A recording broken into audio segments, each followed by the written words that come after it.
A história começa com um moleque jogando um game de RPG em seu PC, mesmo estando no hospital.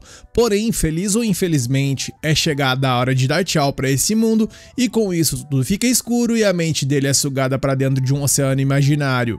Até que de repente ele simplesmente realiza o sonho de todo otaku e eu me incluo nisso, onde ele acorda numa floresta sentadão num trono de pedra e pra fechar com chave de ouro, uma mulher se aproxima, falando com ele como se estivesse esperando o bonitão acordar e é no momento em que ela sai das sombras que a ficha do moleque cai na hora. Ela era ninguém menos que a Tou Lamacenta, uma elfa que o chamava de rei. O jogo que ele estava jogando no hospital era um simulador de estratégia de fantasia sombria chamado Nações Eternas, e a personagem que ele mais amava, aquela que estava bem na sua frente agora, era essa mesma elfa. Agora, ele não conseguia deixar de se perguntar, será que ele deveria agir como o rei que ela dizia que ele era? Afinal, estava claro que ela ouvia como líder de Minogra. Percebendo a confusão dele, a moça sorri e diz, tá tudo bem, Tacto. Afinal, ele zerou a dificuldade pesadelo utilizando a civilização considerada a mais difícil do jogo, a civilização da ruína, que se chamava Minogra, e por causa disso, Ira Tacto, também conhecido como nosso protagonista, se tornou o jogador lendário no topo do ranking global. A Tou, por sua vez, se lembrava de cada momento que eles jogaram juntos, de como eles conquistaram o mundo lado a lado várias vezes,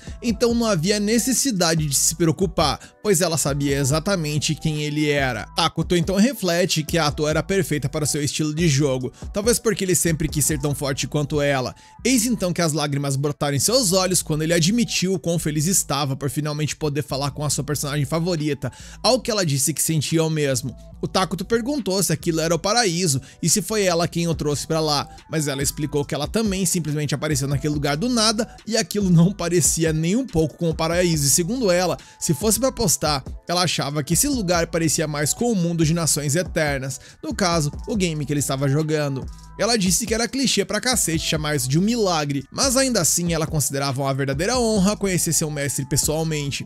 Com isso, a elfa se ajoelhou diante do garoto, pegou a mão dele e o convidou para começar de novo, só os dois construindo um reino próprio. Só que quando a esmola é muito grande, o santo desconfia. Então é bem normal que o nosso mano Tacto estivesse quase fritando sem entender o que estava rolando.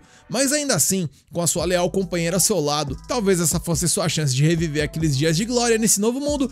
E tendo isso em mente, nosso proto então convocou sua colega para começarem sua jornada juntos, enquanto a Tou Lamacenta se apresenta como uma criança nascida da lama que trará destruição ao mundo, declarando que a partir de agora, seu corpo e mente pertencem unicamente ao seu mestre, Garai. Ouvindo esse discurso super exagerado, o Tacto sente uma vergonha ali, é tão forte que quase tem um treco. Ele percebe que falar essas paradas na vida real é bem mais difícil do que no jogo, e a Tou admite que pra ela também foi meio vergonhoso, mas ainda assim o rei decidiu entrar na onda, chamando a elfa de sua primeira e única subordinada, sua confidente e braço direito. Aí o Tacto perguntou se ela sabia qual deveria ser o primeiro movimento de Minogra, e em perfeita sincronia, os dois responderam, vamos ficar reclusos. E eles dizem isso com tanta alegria que me fez questionar se esse motivo é para se orgulhar, mas seguimos.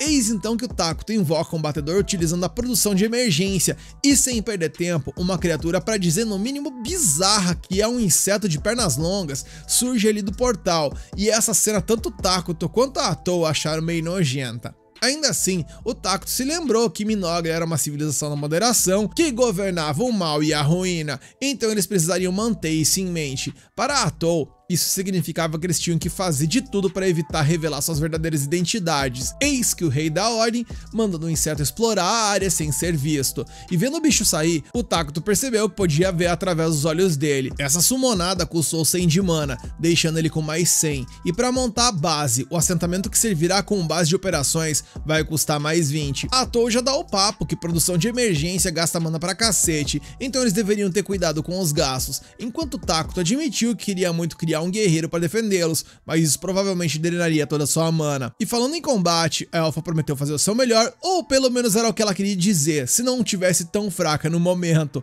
A Tou era uma unidade de herói que ficava mais forte com o tempo, mas no momento sua força era só de 3, ou seja, era menor que alguns inimigos básicos. Resumindo, todo o plano deles de construir Minogra estava em sério risco se fossem atacados por praticamente qualquer coisa. E usando a visão do batedor, ele examinou a terra ao redor e concluiu que havia floresta até onde a vista alcançava, e que até agora nenhum monstro estava à vista.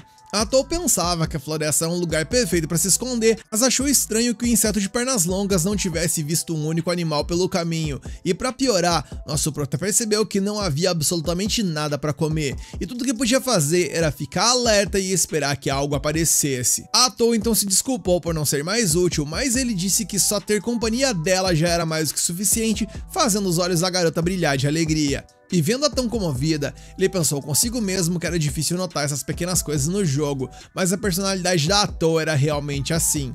Deixando-se de lado, através dos olhos do batedor, ele então descobriu uma comunidade de elfos negros não muito longe dali e explicou que esse tipo de elfo tende a ser neutro, talvez pendendo um pouco para o mal, o que honestamente para ele era um alívio. Pelo menos isso confirmava que eles realmente estavam no mundo de nações eternas. O problema é que se houvesse outro assentamento de civilização por perto, poderia dar problema e evitar a guerra no início do jogo era crucial. Com isso em mente, a prioridade máxima era encontrar um lugar seguro para se estabelecer, mas antes disso, eles precisavam ficar de olhos nos elfos negros e coletar mais informações. E se as coisas dessem errado, eles teriam que meter o pé dali, e eu me lavei de rir nessa parte, porque enquanto ele filosofa, Atou ficou ali servindo de plateia ambulante, e pelo visto eu vou gostar muito desse anime, porque pelo menos a comédia inicial é bem interessante. E o nosso mano Takuto não é um completo imbecil. Eis que para testar a sorte do nosso prota, um pequeno grupo de elfos negros apareceu diante do trono de pedra onde os dois companheiros de Minogra estavam sentados, e para eles, o nosso mano Takuto era só uma figura sombria e sinistra, uma visão tão aterrorizante que fez até o líder deles, que se chama Dia, suar frio.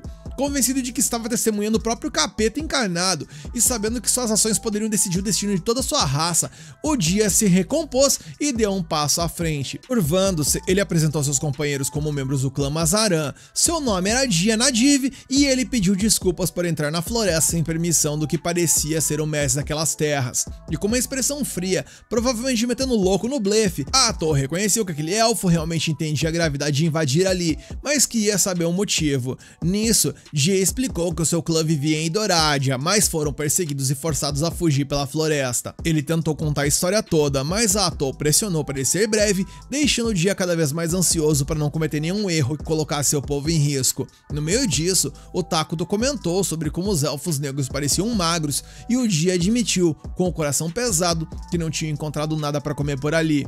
O elfo então se perguntou por que seu clã tinha que sofrer tanto, quando tudo o que eles queriam era apenas um local pacífico para viver. Do nada, o suposto mestre da Floresta Sombria ofereceu a ele um punhado de maçãs e mencionou que elas ficavam deliciosas se eles as cortassem em forma de coelho.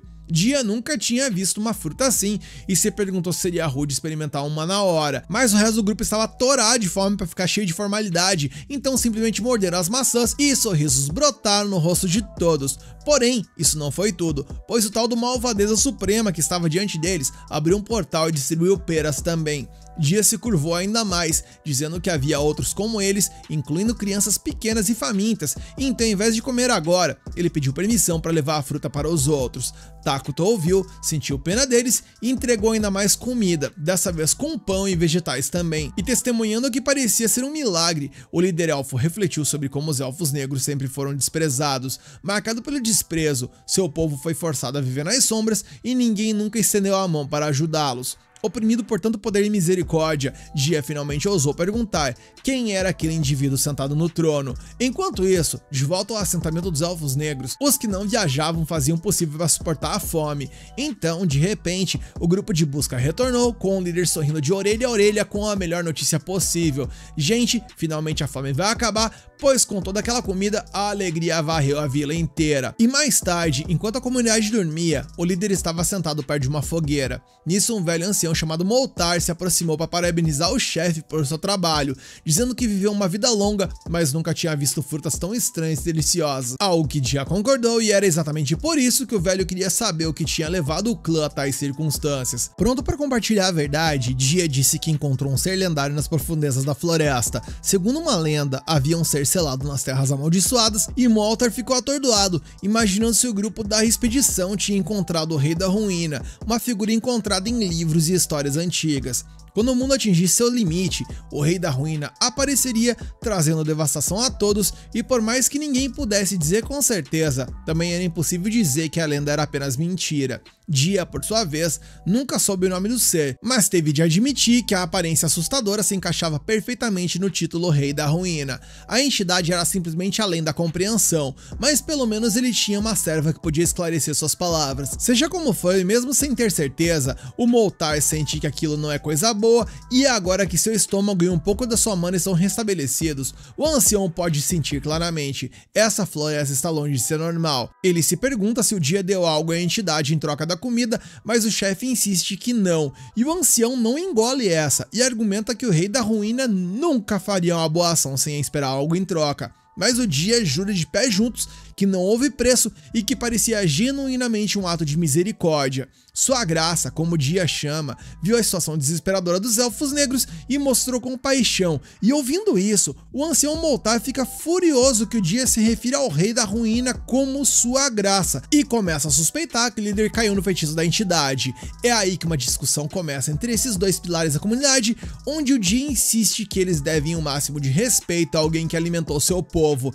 Na real, ele devolve a pergunta ao ancião, perguntando o que ele teria feito em seu lugar, mas nem o Moltar consegue responder, então apenas se desculpa. Moltar então declara que a partir de agora ele vai lidar pessoalmente com o Rei da Ruína, afinal ele já viveu por 2 séculos, então com certeza pode descobrir algo. Enquanto isso, a cena muda e de volta aos fundadores de Minogra, Atol dá uma bronca de milhões em seu mestre por gastar um monte de mana para alimentar os elfos negros, lembrando de que eles precisam começar a construir sua própria nação, mas Takuto, que de malvadeza não tem absolutamente nada, apenas admite que precisa de sua companheira agora mais do que nunca. E ouvindo isso, a Atol nervosa simplesmente desmonta e entra num modo extremamente apaixonada e submissa, como se uma única palavra gentil de seu mestre fosse mais do que suficiente para derretê-la completamente. O Takuto, enquanto isso, lamenta que simplesmente não conseguiu se comunicar direito com os elfos negros e que não importava o quanto tentasse, as palavras não saíam. A Atol confessa que achou que ele estava só tentando agir com um mestre misterioso, que odeia papo furado e tals, e que deixa os subordinados resolverem, mas a real, meus amigos, é que o moleque é simplesmente péssimo em comunicação. Ele nunca foi bom na vida anterior com isso, e não era como se ele fosse virar um mestre da oratória do carisma da noite pro dia. Ou seja, ele não ficou calado pra parecer fodão, ele ficou calado porque ele é tímido pra cacete. No dia seguinte, o ancião Moltar pergunta ao jovem líder dos elfos se ele está pronto para voltar ao lugar onde o Rei da Ruína os aguarda. Assim que o elfo concorda, o ancião experiente fica com a pulga atrás da orelha, preocupado com o que aquela entidade poderia querer em troca de ajudar o seu povo. E mesmo que Dia insista que nunca mencionou nenhum tipo de pagamento, o velho elfo sabe muito bem como a banda toca, afinal, seres malignos sempre esperam algum tipo de recompensa. De qualquer forma, ele entende que os elfos negros precisam da ajuda do rei para sobreviver, algo que Dia concorda, apontando que mesmo que eles saíssem da floresta em busca de comida, ainda poderiam voltar de mãos abanando.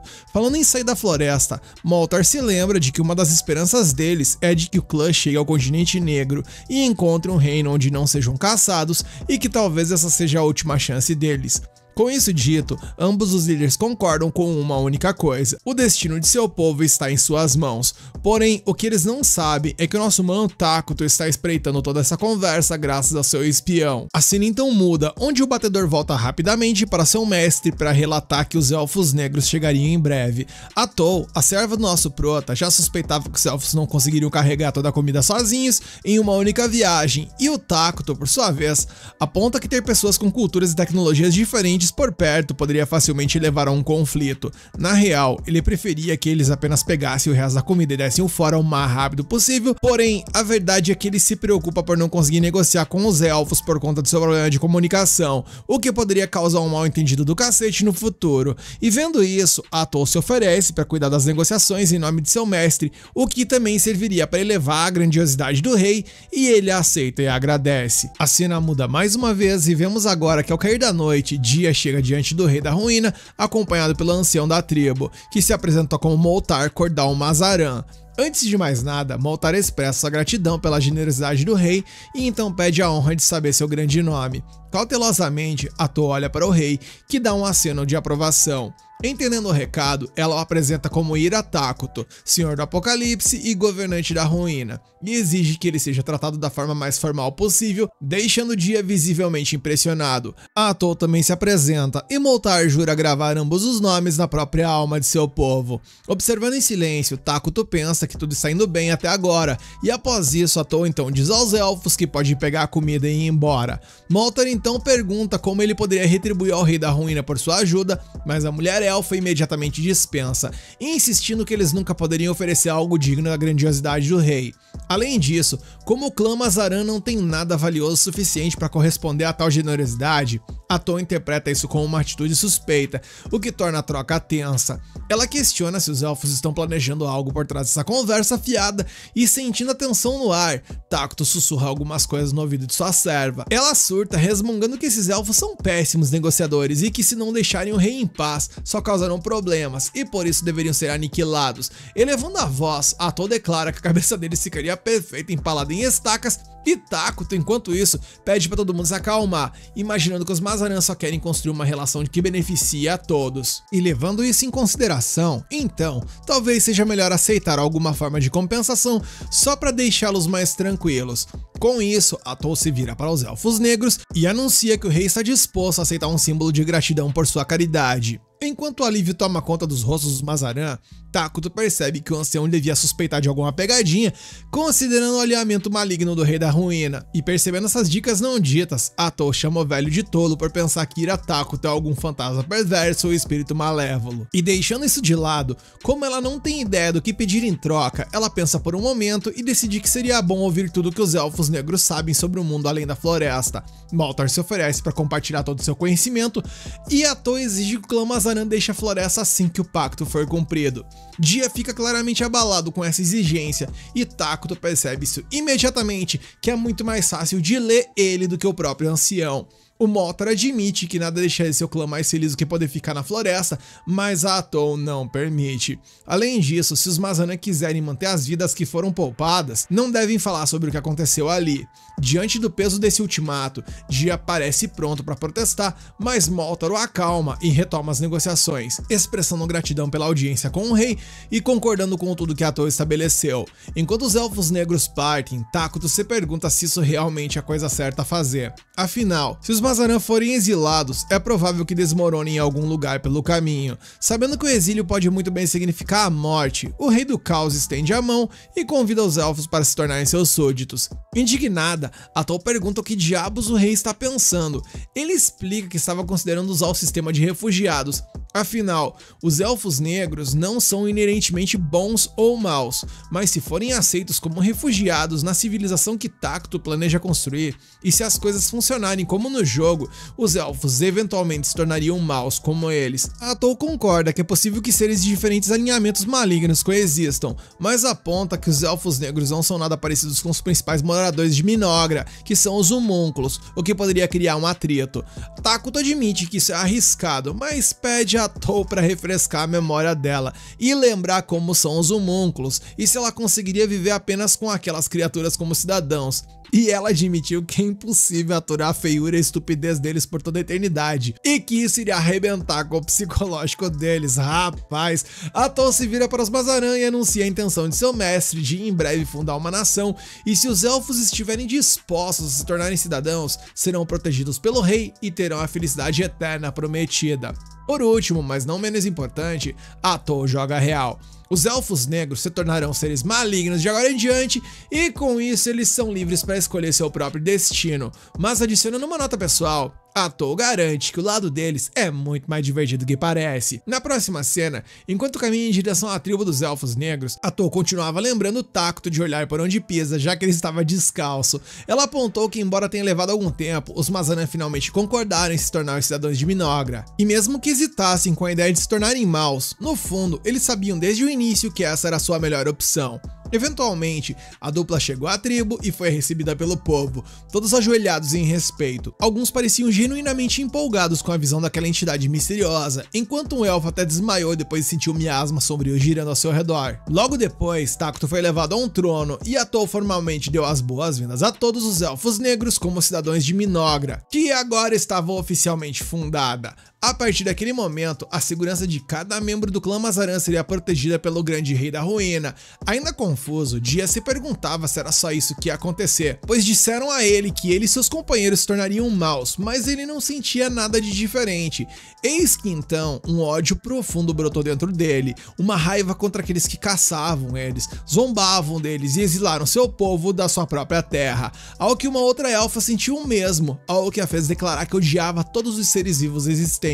O mesmo sentimento podia ser visto nos rostos de cada elfo da tribo, e em meio a tudo isso, Takuto se aproximou de Dia para perguntar se ele estava bem, e o líder Mazaran percebeu que isso também era uma forma de felicidade, a alegria de ser cuidado. Então, com lágrimas nos olhos, todos os elfos saudaram o rei Ira Takuto, e seu entusiasmo era tão avassalador que nem mesmo o próprio rei tinha ideia do porquê todo mundo estava tão agitado.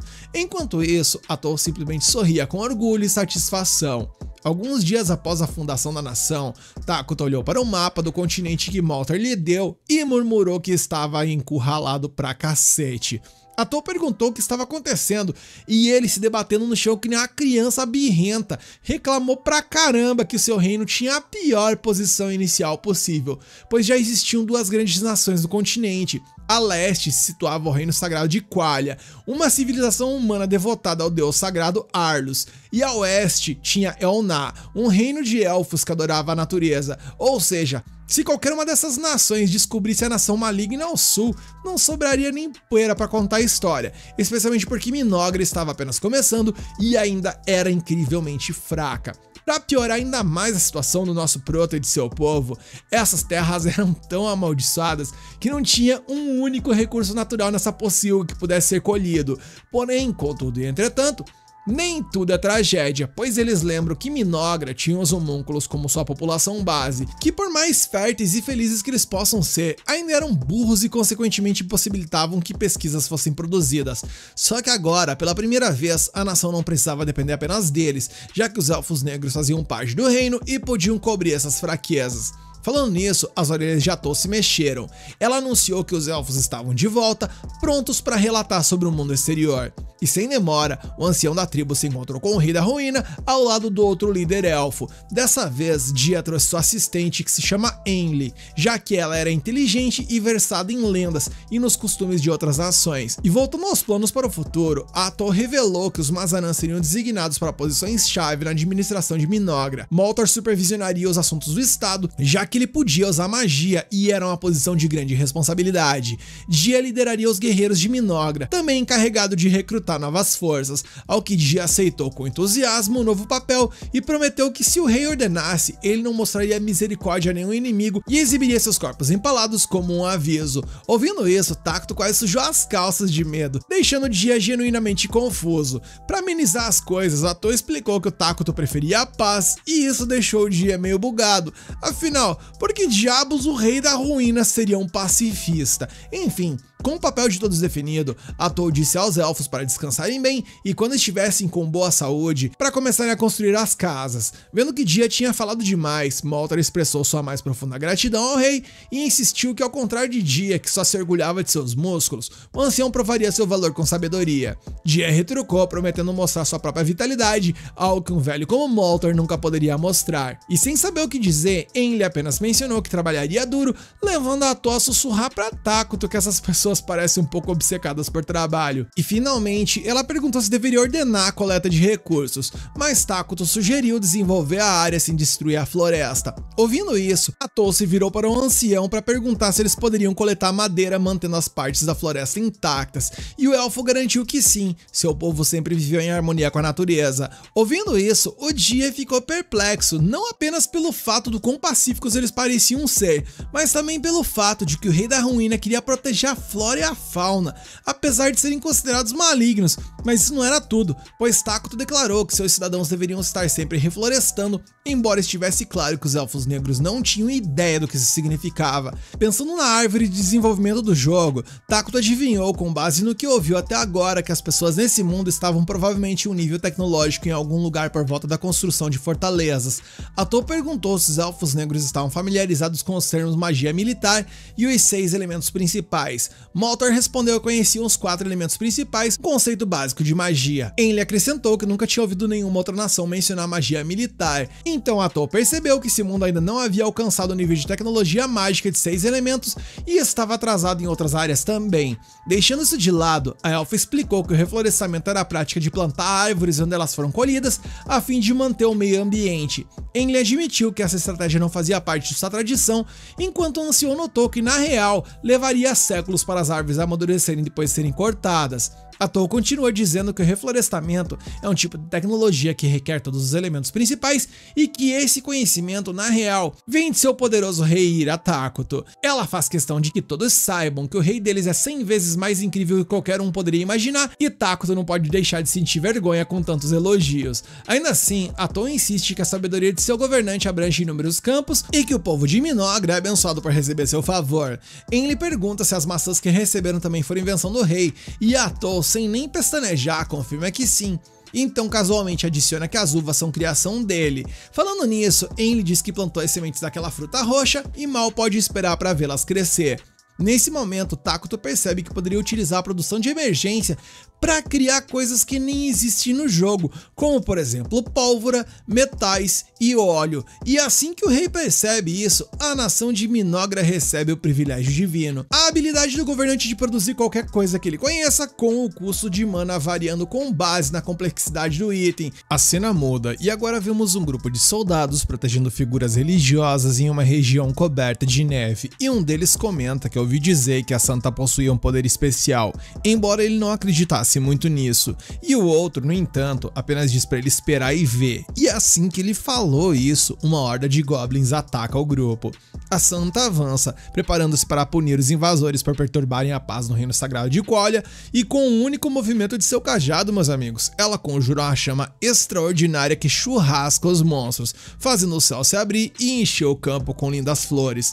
Segundo um oficial, esse poder é a parte da razão pela qual o reino de Qualia consegue manter o mal à distância, pois ela enterra seus inimigos em chamas e os despede com flores. Ela é uma das 7 grandes salvadoras do continente, a Santa Sualina dos Enterros Floridos. Ao lado dela, o cardeal anuncia que já enviou os paladinos para as aldeias próximas e a Santa, no entanto, menciona a sinistra profecia do Apocalipse nas Terras Amaldiçoadas, insistindo que paladinos também deveriam ser enviados para lá, mas o cardeal se recusa, dizendo que mostrar qualquer interesse nas Terras Amaldiçoadas está fora de questão e que o Comando Central nunca autorizaria tal missão. Mesmo assim, a santa diz que irá investigar, nem que seja por conta própria, levando o homem a lembrá-la de que ela não é mais uma simples garotinha do campo, e vendo que ela não seria convencida de maneira nenhuma a mudar de ideia, ele finalmente concorda em enviar os paladinos sob seu comando pessoal, e com isso resolvido, o cardeal se afasta, resmungando insultos do tipo santa caipira e dali pra cima, enquanto ela permanece focada apenas em salvar o povo daquela região. A cena então muda,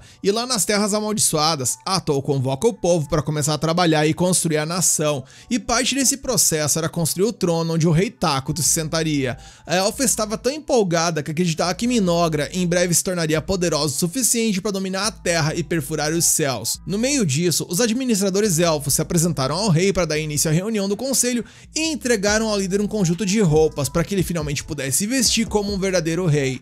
Com isso feito, Atol anunciou que era hora de discutir as políticas internas, embora o Takuto parecesse muito mais interessado em admirar sua nova roupinha e seu trono do que decidir o futuro da nação. Envergonhada, seu assistente decidiu primeiro discutir as coisas entre eles e só consultar o rei em certos pontos-chave. Assim que a reunião começa, o Moltar pergunta quais edifícios devem ser erguidos, e Jie explica que eles já começaram a preparar o terreno. Atol responde que o primeiro projeto será uma instalação de produção de alimentos, afinal, ninguém pode guerrear de estômago vazio, e Moltar se pergunta se o rei não poderia simplesmente utilizar seus poderes para criar ali suprimentos infinitos de comida. A nossa querida Atol fica ofendida com a sugestão de que o líder deles ficasse preso fazendo apenas isso o tempo todo, e além disso, ela aponta que eles ainda teriam que descobrir como distribuir a comida à medida que a nação crescesse. Depois que o Moltar se desculpa, a assistente do rei coloca uma planta estranha na mesa que faz os outros elfos recuarem. Ela explica que aquilo ali é uma árvore de carne, em outras palavras, uma das instalações de produção de alimentos de sua civilização, que produz carne misteriosa com gosto de carne humana. Moltar menciona que nem todo mundo aguentaria comer carne humana todos os dias, mas Atol diz que eles só plantariam essas árvores para começar. Ela acrescenta que eles precisariam de uma cabana para gerenciar a árvore e um armazém para a comida, e a Emily fica encarregada disso. Nesse momento, esse satanás apelidado de árvore pede a eles para serem legais com ele, mandando a Emily pro puro suco do pânico. O próximo tópico na agenda do conselho era a pesquisa, pois na visão da Atoll, como uma nação pequena, eles precisavam urgentemente adquirir tecnologias mágicas avançadas, um sentimento que o rei compartilhava com entusiasmo. Moltar confessa que também estava feliz em estudar magia, já que era uma paixão sua, e pergunta que tipo de magia eles pesquisariam, e Atoll não hesita mencionando que seria magia militar. Ela explica que a magia normal só pode atingir dezenas de inimigos de uma vez, enquanto a magia militar pode dizimar exércitos de milhares, remodelar a terra e oferecer todo tipo de vantagem estratégica. Moltar e Dia ficam maravilhados que tais feitiços sequer existam, e Tactus assegura que não é uma tecnologia particularmente difícil, então deve ser desenvolvida rapidamente, e com isso dito, o ancião Moltar assume com entusiasmo a pesquisa de magia militar. Por último, na agenda estava o planejamento militar, ao que o Dia aponta que eles primeiro precisam organizar um exército. Tactus responde que eles não focariam nisso ainda, enquanto Atoll explica que além de exércitos não produzirem nada, eles ainda consomem recursos. Dia entende, mas lembra a todos que seu grupo atual de guerreiros não era suficiente para proteger o rei, e para piorar, Moltar revela que tanto ele quanto o Dia têm recompensas por suas cabeças. E diante dessa situação, o rei Tactus declara que eles criarão um herói, ao que Atoll adorou a ideia. O herói pode ser caro para produzir, mas praticamente não tem custos de manutenção. Dia pergunta o que exatamente seria esse herói, e a elfa explica que em Minogra existem vários heróis que servem ao rei e todos são poderosos e possuem habilidades únicas, embora sejam todos monstros à sua maneira. Existem várias condições que devem ser cumpridas para invocá-los, mas em breve eles devem ser capazes de chamar pelo menos um. E além disso, como o rei lembrou a todos, exércitos são caros e chamam muita atenção. E levando isso em consideração, criar um herói poderia ser uma jogada inteligente, e tendo isso definido, eles partem para criar um herói e dar ao Dia a paz de espírito que ele tanto precisava.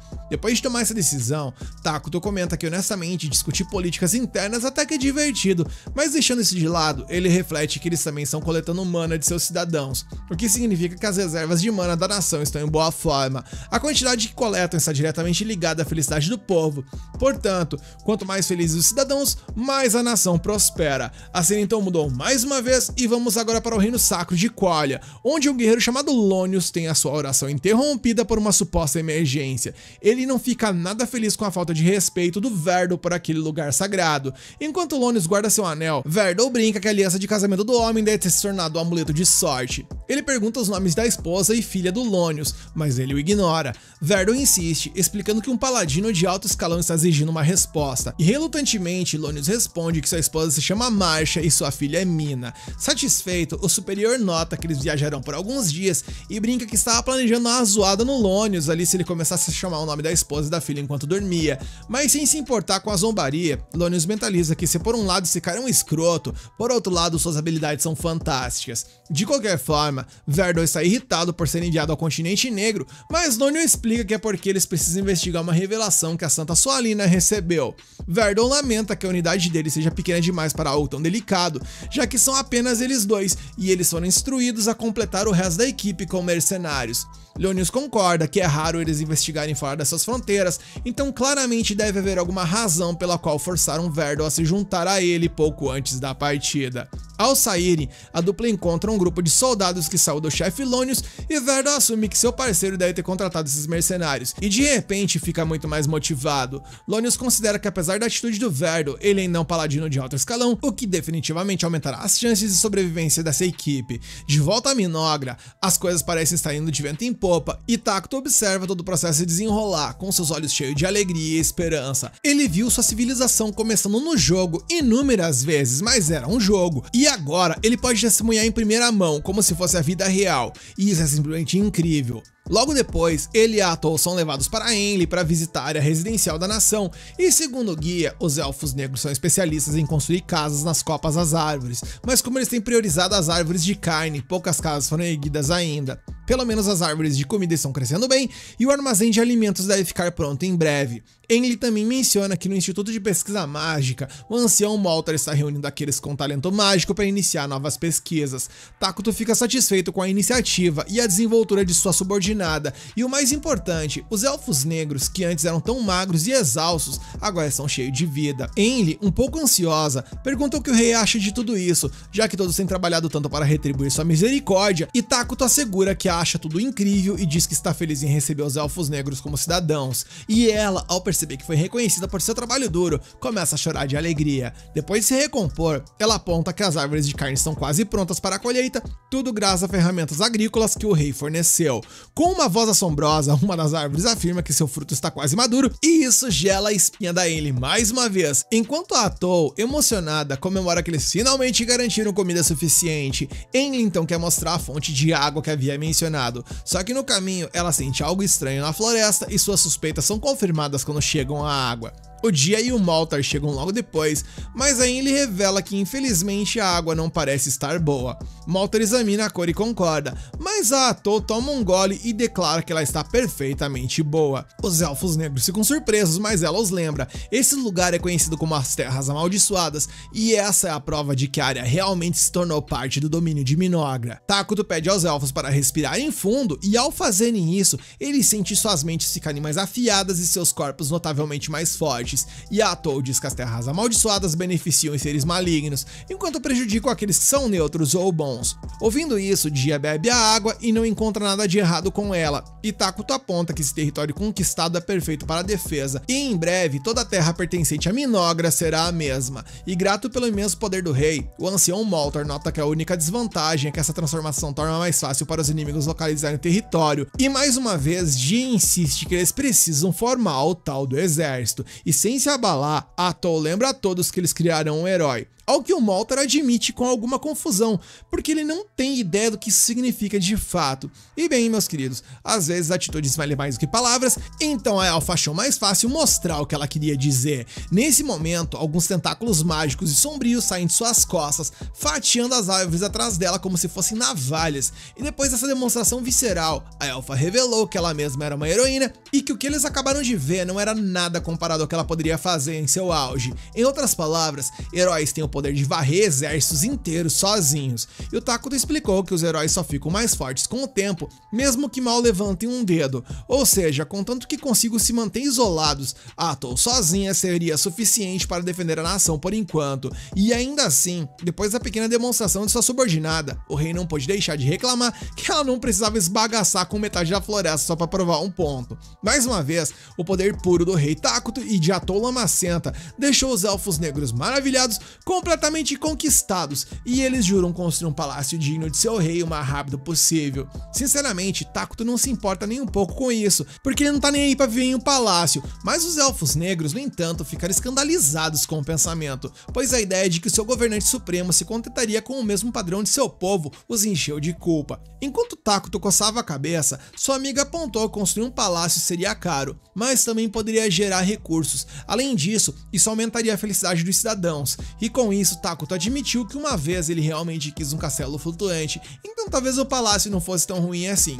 E os elfos negros ficaram fascinados com a ideia de um palácio voando pelo céu, algo que há pouco tempo parecia completamente impossível, mas depois de tudo que eles testemunharam, eles estavam começando a acreditar que com seu rei, até mesmo uma cidade voadora poderia um dia existir, e mais uma vez os elfos caíram de joelhos e juraram servir ao seu senhor com tudo que tinham, orando pela prosperidade eterna de Minogra, e o nosso prota, por sua vez, ficou visivelmente envergonhado com toda a atenção, mas como todos pareciam motivados, ele os encorajou a manter o ritmo e continuar construindo a nação. A cena muda e vemos que enquanto Minogra vai crescendo, os paladinos estão a caminho e tudo indica que a treta será inevitável no futuro. Enquanto isso, depois de reunir a equipe de expedição, o Verdel elogia o Lonius por conseguir juntar tantos mercenários, especialmente considerando que a maioria deles está lá no norte, resolvendo o distúrbio do norte. Essa treta toda começou quando bárbaros apareceram do nada na província do norte do Império Sagrado de Qualia, saqueando vilas e causando um estrago gigantesco.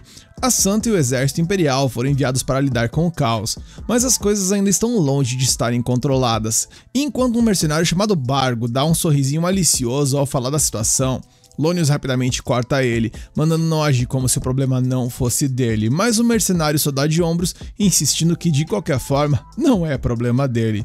Surpreso, o Verdel pergunta se a equipe dele não planeja ir pro norte, e considerando a grana alta que estão pagando, Bargo explica que ninguém tá afim de arriscar o pescoço depois dos rumores confirmarem que tem uma bruxa envolvida no conflito. De qualquer forma, o Verdel encerra o assunto, lembrando a todos que o caminho deles é para o sul, para as terras amaldiçoadas, onde ninguém sabe o que eles vão encontrar. Enquanto isso, nas profundezas das terras amaldiçoadas, uma figura fantasmagórica ronda a floresta sombria com o rosto escondido sob um capuz. Ao cair da noite, o grupo se acomoda em uma taverna. Lonius menciona a bruxa de mais cedo, curioso para saber se os rumores são verdadeiros, mas o mercenário descarta, dizendo que é só fofoca e tal, e que o povo adora culpar o caos do norte em algum tipo de monstro. O paladino concorda, achando ridículo, especialmente porque a própria santa está no caso. Bargo diz que o rumor provavelmente foi inventado por hereges, mas quando ele ia continuar, o Verdel manda ele parar. A essa altura, o paladino já está claramente bêbado e pede outra rodada, levando o Bargo a perguntar se ele já não bebeu o suficiente, ao que o Verdel responde que depois de cuidar do sofrimento do povo em sua própria casa, diante de sua família, você pode deixar de lado suas vestes sagradas. Em outras palavras, quando o trabalho do dia acaba, não há nada de errado em relaxar um pouco. E o Lonius, conhecendo as escrituras de cor e salteado, o corrige, apontando que o deus sagrado Arlus só quis dizer que estavam dispensados de nossos deveres sagrados perto da família, não que essa é uma desculpa para encher a cara. E sem se abalar, Verdel diz que está pronto para um bom e velho debate religioso, mas nesse momento uma garçonete chega por ali com uma caneca que parece um balde de tão grande, o que faz a conversa mudar de percurso. Bargo, enquanto isso, volta aos negócios. Ele aponta que há dois paladinos se dando ao trabalho de investigar as terras amaldiçoadas do continente negro e quer saber o que é tão importante que está acontecendo por lá. Porque se for algo com uma bruxa, por exemplo, ele e seus homens estão fora. Verdel garante que não é o caso, na verdade é sobre elfos negros que fugiram para aquelas terras e as autoridades de Collei são preocupados que eles possam causar problemas. E Bargo acena, entendendo. Aquela raça de elfo é famosa por assassinatos e maldições, ao que Lonius acrescenta que eles podem se tornar uma ameaça se ficarem mais fortes em segredo, mas Verdel diz para ele não se estressar. Eles estão lá apenas para investigar dessa vez, e se as coisas derem errado, eles podem simplesmente dar no pé, algo que Bargo fica aliviado ao ouvir, porque dá no pé pelo visto com ele mesmo. Mas o outro paladino questiona se essa é realmente a maneira certa como um guerreiro de Deus deveria agir, já que juraram dar a vida para lutar contra o mal, e o seu colega contra-argumenta que buscar a glória nem sempre é o objetivo, e que às vezes você tem que dar um passo para trás para poder dar dois passos para frente, e isso foi inteligente, hein? Afinal, todo mundo ali tem família esperando por eles, e isso é motivo suficiente para ter cuidado antes de mergulhar de cabeça no perigo. E eu vou dizer que eu concordo com esse cara, hein? Dito isso, o paladino se pega pensando quando se tornou um velho bêbado que dá conselho a todos, mas deixando isso de lado, ele levanta sua caneca e propõe um brinde à expedição do continente negro, e com um suspiro profundo, Lonius aperta seu anel e pede ao deus sagrado Arlus que cuide de todos eles. Enquanto isso, no continente negro, o nosso prota Tácito reúne os elfos para um evento que nenhum deles entende o que tá rolando. Ele empilha uma montanha de frutas da árvore de carne e lança um feitiço sobre ela, transformando lentamente a pilha em um inseto de pernas longas. O ancião Moltar fica chocado porque ele nunca imaginou que o rei pudesse criar uma nova vida, e a Ató aproveita a chance para fazer um discurso orgulhoso sobre o poder incomparável do rei da ruína, apontando que isso é apenas uma pequena amostra do que ele realmente é capaz. Portanto, se o povo de Minogra permanecer dedicado e feliz, isso despertará todo o potencial do rei, ou seja, é dever de todos mostrar sua devoção absoluta ao mestre Tácito. Quando a multidão se dispersa, nosso prota parece aliviado pelo ritual ter corrido bem, e eles ficam surpresos com a facilidade de reunir os recursos necessários, mas o que ainda é mais importante agora é que eles sabem que podem criar novas unidades, o que significa que da próxima vez eles poderão tentar a invocação de um herói, embora precisem acumular mais mana primeiro. Ainda assim, com dois heróis, eles terão muito mais confiança em sua força militar. Empolgada, Ató pergunta a ele quem ele irá evocar primeiro, e sem um pingo de hesitação ele responde que invocará a Isla, a rainha dos insetos. Uma das orgulhosas rainhas de Minogra, capaz de fortalecer todas as unidades de insetos, transformar os insetos de pernas longas em lutadores de linha de frente e produzir larvas para impulsionar a nação. Resumindo, a Isla é inestimável, tanto na batalha quanto nos assuntos domésticos, tornando a heroína perfeita para esse estágio inicial. Deixando isso de lado, e é claramente o problema estratégico mais importante, Takuto lembra que os outros heróis têm personalidades terríveis, e a Atou até concorda, já que o resto é um bando de maníacos egocêntricos e lunáticos depravados, rapaz, cada um deles obcecado pela dominação mundial, e Takuto esclarece que não quer dizer que nunca vai invocar esses tipos. Só que ele prefere evitar por enquanto, porque sua principal prioridade é encontrar um tiquinho de paz. No dia seguinte, quando a noite se aproximava, o grupo da expedição liderado pelos dois paladinos de Qualia topou com o gigante da colina e Lonius não esperava nada menos do continente negro. Ele ordenou aos mercenários que preparassem seus arcos, mas Verdel assumiu a responsabilidade por essa luta, pois não havia tempo a perder. Avançando sozinho, ele sacou sua arma e começou uma oração, canalizando a arte da espada sagrada, enquanto o bardo estava visivelmente confuso. O Lonius explicou que essa era a técnica secreta de Qualia, tecendo orações em seu manejo de espada para invocar o poder divino. Enquanto isso, Verdel foi atacado pelo porrete enorme do gigante, mas conseguiu cortar a arma em duas com sua espada abençoada, e Lonius acrescentou que os paladinos que recebiam o poder divino tinham suas habilidades físicas grandemente aprimoradas, e a gente pôde ver isso. Após uma série de golpes rápidos, Verdel acertou um golpe direto no peito do gigante, rasgando o que, segundo Lonius, para um paladino de alto escalão, esse nível de poder estava no mesmo nível de um dragão menor. Em outras palavras, monstros como aquele que eles acabaram de enfrentar não tinham a menor chance de vencer, e quando Verdel acabou com o inimigo, os mercenários ficaram sem palavras. E a cena muda, e de volta às terras amaldiçoadas, o Takuto simplesmente tá prestes a mandar um podrão pra dentro, quando a elfa questionou por que ele não comia refeições mais saudáveis. Ele admitiu que estava cansado de tudo isso desde que esteve hospitalizado, mas na real, a verdadeira preocupação do rei é com a elfa, que parecia viver exclusivamente de salada, uma dieta estranha para alguém supostamente alinhada com o mal. E deixando esse tópico de lado, Takuto apontou que os elfos estavam trabalhando duro para construir o palácio, o que o lembrou de que deveria chamar o Molter e os outros para uma reunião. A elfa quer saber do que se trata, e o nosso prota explica que graças aos insetos de pernas longas, agora ele conhece melhor a região que está ao redor deles, e a Atou se pergunta se o rei estava preocupado com a cidade vizinha, já que ela não fazia parte de Qualia, o que significava que seu alinhamento não era necessariamente bom. Portanto, seria prudente decidir como lidar com isso, já que sendo os mais próximos, eles provavelmente seriam os primeiros a descobrir a existência de Minogra. Takuto, na verdade, estava feliz por eles serem neutros, pois se fossem bons, as negociações seriam simplesmente impossíveis. Mas sua assistente sabia muito bem que ser otimista sobre uma ameaça potencial era basicamente pedir por um desastre. E bem, falando em desastre, meus queridos, nesse exato momento o rei estala seus olhos, porque ele sentiu um grupo armado se aproximando da floresta. E não querendo atrair atenção, ele ordenou a ela que os afastasse da forma mais pacífica possível, mas que se isso não fosse uma opção, ela estava livre para fazer o que fosse necessário. A cena muda e vemos que na entrada das Serras Amaldiçoadas, o grupo de mercenários se preparava para entrar sob a liderança dos dois paladinos de Qualia, mas assim que se aproximaram da borda da floresta, uma mulher apareceu. Verdel exigiu saber quem ela era, e a jovem se apresentou como uma elfa negra que havia fugido para a floresta para sobreviver. Ela perguntou o que os trazia por ali, mas Verdel se recusou a revelar seu propósito, questionando a presença dela. Ela respondeu simplesmente que estava vivendo com os outros que passaram por dificuldades semelhantes. A elfa então pediu gentilmente para que eles voltassem, e Lonius tentou se intrometer, insistindo que eles eram homens reconhecidos por Deus, mas o Verdel o calou rapidamente, afinal, era ele quem estava falando agora. O paladino mais jovem insistiu que não podia simplesmente dar meia volta e ir embora, mas ela implorou por misericórdia, explicando que seu povo estava aterrorizado, e vendo quão persistente ela era, Verdel se perguntou se havia algo escondido na floresta, ao que ela garantiu que não havia nada além de paz e sossego. Finalmente, Verdel joga real. Eles estavam ali por causa de uma revelação divina que alertava sobre uma calamidade na área, e não podiam sair sem confirmar o que realmente estava acontecendo, e Lonius fica chocado, lembrando ele que isso ali deveria ser um segredo de estado, mas o Verdel mandou fechar a matraca mais uma vez. Porém, mesmo depois de saber sobre a revelação, a elfa negra se recusou a deixar os paladinos entrarem, e com seus olhos carmesim brilhando, ela insistiu que não havia nada a temer e que os paladinos deveriam voltar de onde vieram.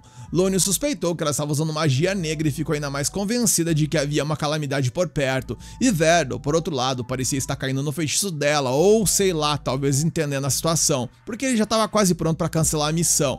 Nisso, ele pediu a elfa para jurar diante de Deus que não havia nada de errado com a floresta, e quando ela o fez, ele decidiu que eles iriam embora. Lônius não podia acreditar que seu companheiro estava caindo nessa, mas o outro paladino realmente acreditava que esses elfos só queriam viver em paz. Lônius insiste que pode sentir a energia maligna irradiando dela e que não há como confiar em alguém assim, mas seu companheiro lembra que a confiança nos pilares de sua fé. E levantando a voz, Verdel grita que não há nada de errado com essa floresta e que essa é simplesmente a conclusão da investigação deles, e com isso o homem se vira para ir embora. E o Lônius, que vou confessar que já tá me gerando uma raiva incrível, menciona que Verdel está abandonando a missão e o destitui do comando ali mesmo, e Verdel se vira, exigindo saber o que ele pensa que está fazendo, ao que o paladino mais jovem argumenta que ele não apenas revelou a profecia, mas que agora está prestes a sair sem nem mesmo investigar, e que a partir de agora, Lônius proclama que ele está assumindo o controle e a investigação prosseguirá agora mesmo. Bargo responde ao chamado como se o Lônius realmente fosse o líder, e o Verdel repreende, mas ele explica que no final das contas, Lônius é quem tá pagando pelo grupo. A elfa implora para que eles reconsiderem, e a gente vê um duelo entre as duas lideranças, onde o Lônius ordena que seus homens a contenham, e o Verdel comanda que ninguém toque em alguém tão indefeso. Então, ao perceber que suas tentativas de resolver da forma pacífica infelizmente falharam, a Atol decide que não tem outra alternativa e terá que adotar uma nova abordagem. E bem, em uma mudança de cena, vemos como foi a outra abordagem, pois Lônius acorda com sangue nas mãos e à medida que ele vai observando a tragédia que rolou por ali, ele vê o Verdel de pé diante de uma bruxa, que é a mesma criatura responsável por massacrar os mercenários de forma brutal. Atol, por sua vez, lamenta que as coisas estavam indo tão bem, mas infelizmente nem tudo na vida sai como planejado.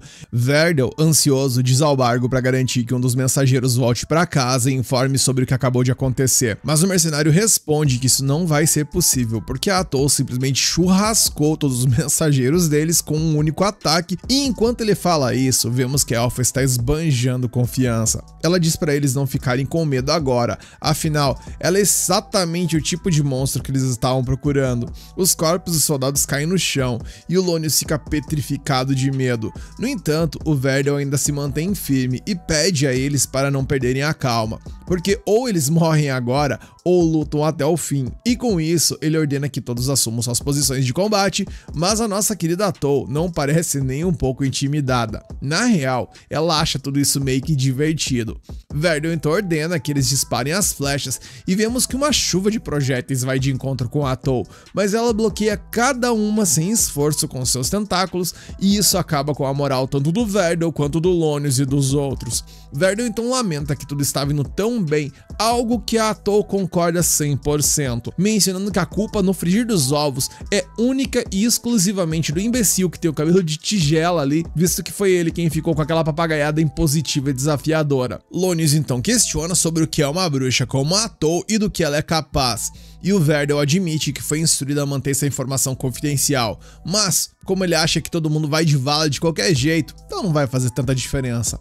Acontece que quando um santo recebe uma revelação e os altos escalões a confirmam, esse monstro é então classificado como uma bruxa, e ele tem fortes razões para acreditar que a mulher diante deles é esse mesmo ser. Lônius ouve a explicação e entende que os dois estão completamente ferrados, ao que Atol pergunta se eles já colocaram a fofoca em dia, pois ela está prestes a acabar com eles. Verdel não está disposto a recuar e pede que os mercenários recuem, pois ele e o Lônius vão se encarregar dessa treta sozinhos.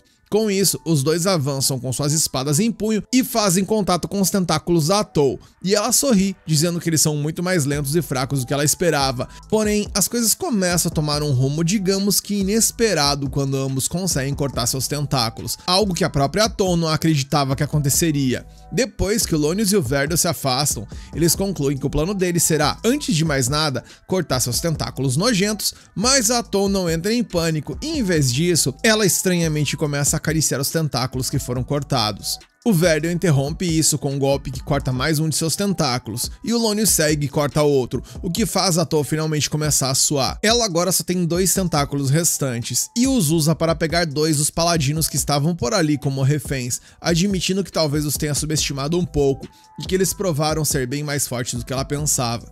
Ela conhece bem o quanto os humanos se importam uns com os outros, então ela planeja utilizar esses paladinos como se fossem uns escudos de carne ali, sabendo perfeitamente que o Verdel e o Lônius paladinos não atacarão. Verdel então pede ao Lonius para manter a calma e pensar no quadro geral, pois se eles sacrificarem esses dois paladinos e derrotarem ela, a vitória deles significaria o fim de tudo isso de uma vez por todas. Eles então avançam simultaneamente para desferir o golpe final e a elfa fica chocada ao vê-los dispostos a atacar, sabendo que isso significaria mandar os dois de seus soldados de vala, e assim eles o fizeram, atravessando com as espadas os soldados e estão prestes a acertar um golpe decisivo, mas é aí que Atol decide parar com a palhaçada e como consequência, vemos que Lonius abre os olhos e se encontra ainda vivo no chão. Mas quanto ao Verdel, meus amigos, digamos que a sorte não sorriu para ele, mas sim a Atol, e ele foi de vala. Lonius, vendo isso, não entende o que tá rolando, porque eles já tinham cortado todos os tentáculos dela, e ela o informa que pode regenerá-los o quanto quiser. Em outras palavras, ela literalmente estava brincando com eles desde o início. Lonius não tem mais truques na manga, então ele apenas diz aos outros paladinos para saírem dali o mais rápido que puderem, pois pelo menos uma pessoa tem que voltar viva para avisar o reino. Ouvindo essa ordem, os paladinos vão no pé, e como um último esforço desesperado, o Lonius tenta um ataque surpresa, mas ela bloqueia facilmente, sacando uma espada própria. E Lonius fica chocado ao ver isso e se pergunta como ela é capaz de utilizar a arte da espada sagrada, enquanto Atol balança a espada de forma brincalhona e diz que absorveu tanto a espada quanto as técnicas do Verdel, e todo o esforço e as técnicas que ele aprimorou se tornaram dela no momento em que ela mandou ele de arrasta.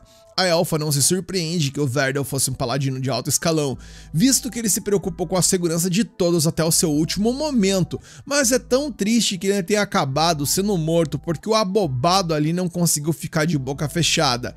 Eles então trocam mais alguns golpes, até que a Alpha pergunta se ele ainda quer ver sua esposa Marcia e sua filha Mina, e Lonius quase enche as fraldas ao ouvir esses nomes. Afinal de contas, como é que ela poderia saber sobre sua família? É então que ele percebe que a Atol também obteve os sentimentos e as memórias do Verdel depois de acabar com ele, e que por consequência ela fica mais forte após derrotar cada inimigo. Ouvindo esses nomes, o medo que já estava em seus olhos se torna absolutamente avassalador. Atol revela que o Verdel pensou na segurança de seu companheiro até o seu último suspiro, exatamente o que um paladino, um verdadeiro herói deveria fazer, mas ela enfatiza mais uma vez que tudo foi em vão por causa da coragem equivocada do Sr. Cabelo de Tigela e a sua necessidade de seguir regras estúpidas. Tentando não se deixar abalar, Lonius diz que a vontade e a esperança do Verdel viverão enquanto os mercenários conseguirem escapar. Mas, meus amigos, assim que ele diz isso, ele ouve um grito de um mercenário ecoando à distância, e a elfa revela que tem seus próprios aliados e os posicionou para impedir que qualquer um sobrevivesse e escapasse dali. Naquele momento, meus queridos, qualquer esperança que o Lonius tinha parece escorrer de entre seus dedos, deixando apenas um desespero total e absoluto para trás. Na próxima cena, enquanto o sol começa a se pôr, a elfa fala com seu adversário sobre como as coisas poderiam ter sido diferentes se ao menos o Lonius tivesse ouvido Verdel. Ele poderia ter voltado para sua amada família, vivido uma vida tranquila e pacífica. Mas agora é hora de falar sobre o que realmente vai acontecer. O futuro que o Lonius escolheu. O paladino vai de vala e ela já avisa que sua família também irá, pois ela vai caçar sua esposa e filha, torturando-as tão impiedosamente que ambas vão implorar pela morte, e que depois disso a elfa visitará cada vila e cidade por onde passarem, exterminando cada alma viva, e quando cada pessoa perguntar o motivo, ela simplesmente dirá que é tudo por culpa do Lonius. Carai, isso é o que chamamos de pacifismo, hein? Lonius, totalmente desesperado, pede por favor para ela parar, mas a Atol continua, compartilhando uma lição que aprendeu com alguém precioso. Quando você é subestimado, será o seu fim. Então, quando isso acontecer, você mata, não importa o que. E é por isso que ela fará o que fará, justamente para garantir que ela nunca mais seja subestimada e que não importa se serão centenas, milhares ou até milhões, ela vai varrer todos eles no mapa, e para deixar tudo realmente entendido, ela frisa mais uma vez que é tudo por culpa da decisão do Lonius. Enquanto nossa nada querida Atol exibe um sorriso de um pacifista da Deep Web, o homem começa a chorar e implora para que ela não faça isso, mas ela continua, dizendo que sabe que o Lonius provavelmente era um bom homem, que acreditava em Deus e que sempre tentou fazer a coisa certa, mas é exatamente por isso que ela despreza aqueles que se acham justos, e com isso ela se despede do paladino e diz para ele assistir o verdadeiro significado de calamidade enquanto ele aproveita seu camarote lá no céu. Ouvindo essas palavras, o Lone solta um grito de desespero até que finalmente sua tortura física e psicológica chega ao fim. Quando tudo acaba, vemos que o dia cola por ali e relata que os humanos que estavam fugindo já foram ali, digamos que, cuidados, ao que a Elfa então anuncia que vai voltar para a floresta. Porém, antes de partir, Dia pergunta se ela realmente vai fazer todas aquelas coisas terríveis que ela ameaçou, e a Atol apenas sorri e diz que nunca faria isso, afinal, ela é uma pacifista e que só estava se divertindo um pouco, zoando ele para aliviar o clima e que ainda assim ela não pode perder tempo, precisa voltar para o rei. Brincadeira, sei.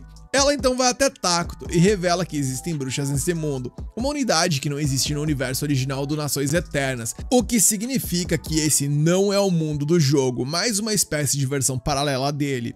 Takuto fica confuso, sabendo que isso só complicará os planos de Minogra, mas ela aponta que há uma vantagem agora, pois além de suas habilidades de roubar poderes, agora ela também pode roubar fragmentos de memória. Takuto, animado, nota que isso nos ajudará a descobrir o que está acontecendo em Qualia sem precisar de uma investigação completa. A Elfa relata que Qualia não está tão forte quanto eles pensavam, graças à província do norte e um desastre que rolou por lá, e por conta disso, o rei sente que Minogra ganhou um pouco mais de tempo com esse impasse. Em outras palavras, isso não é uma preocupação para agora.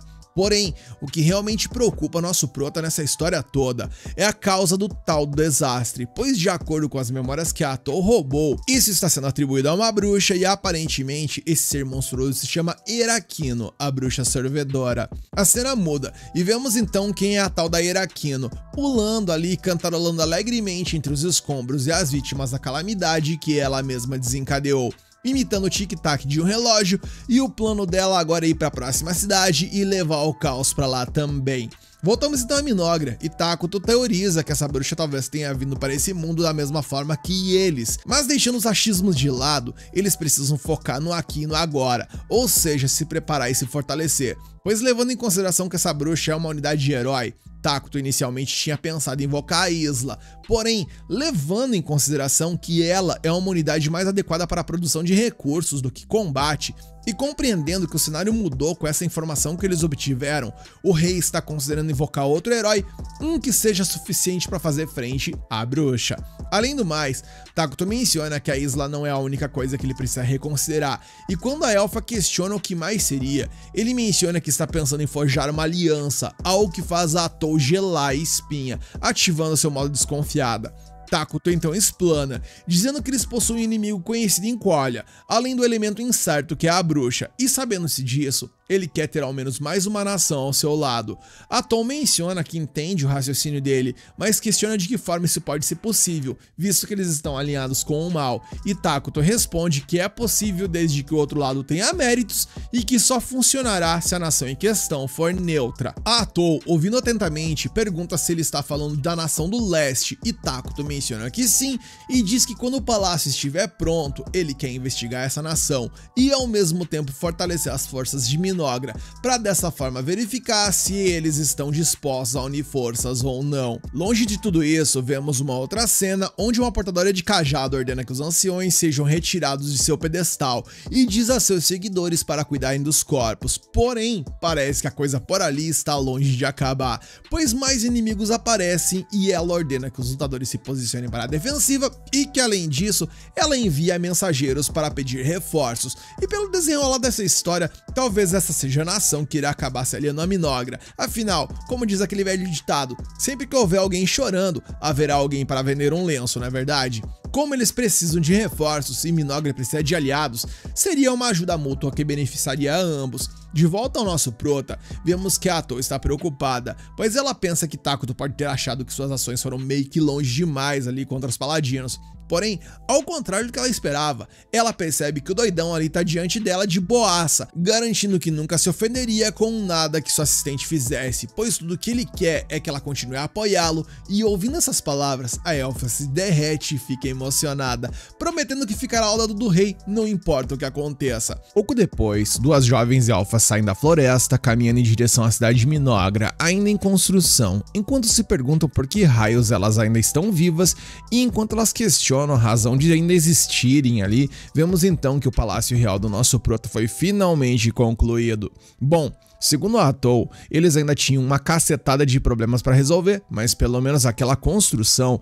significava o verdadeiro começo do mundo deles. Emocionado por estar sentado em seu trono, Tacto já planejava expandir o palácio assim que tivessem tempo, e empolgada com a ideia, Atou comentou que o palácio deveria perfurar os céus e fincar as raízes profundas na terra.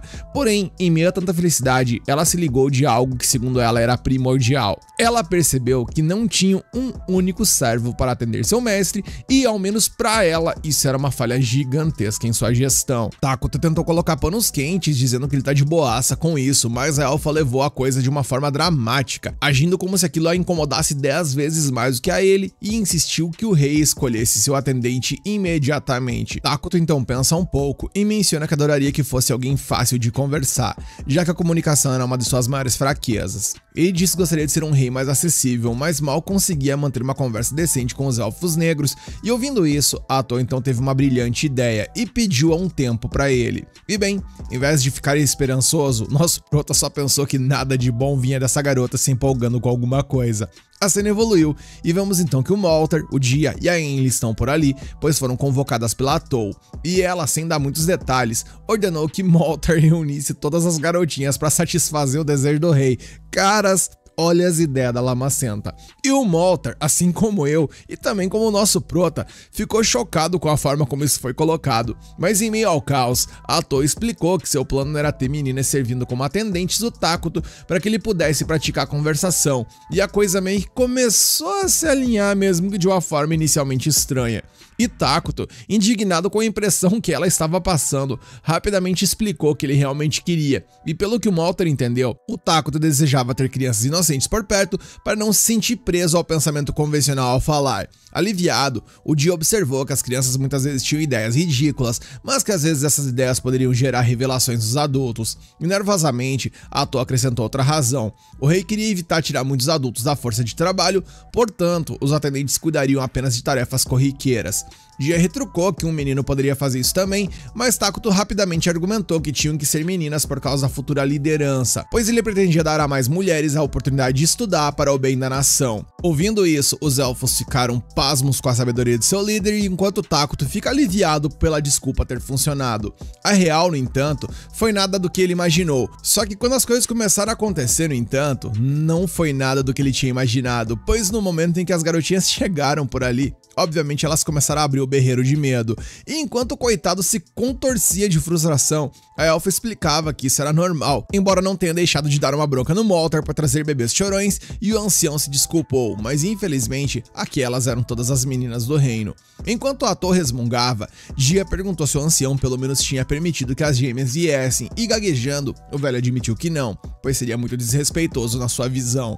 Atou, ouvindo isso, quis saber o porquê, e o Molter explicou que havia um par de gêmeas órfãs que eram bem comportadas, mas ele acreditava que não eram adequadas para servir ao rei. Sem querer entrar em detalhes e de saco cheio do choro, Atou ordenou que trouxesse as gêmeas de qualquer maneira, e Dia então mencionou que já havia antecipado isso, pois ao contrário do ancião, ele era um jovem esperto que sempre pensava 2 passos à frente para a alegria do rei. E assim, as gêmeas foram trazidas ao Tacto e imediatamente a mais nova, de cabelo curto, se apresentou educadamente como Caria Elfur, enquanto a mais velha se chamava Maria.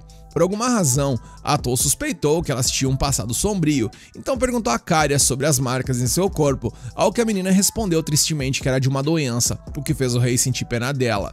Curiosamente, Caria acreditava que merecia aquilo, e o ancião interveio para esclarecer que eram cicatrizes deixadas por uma praga.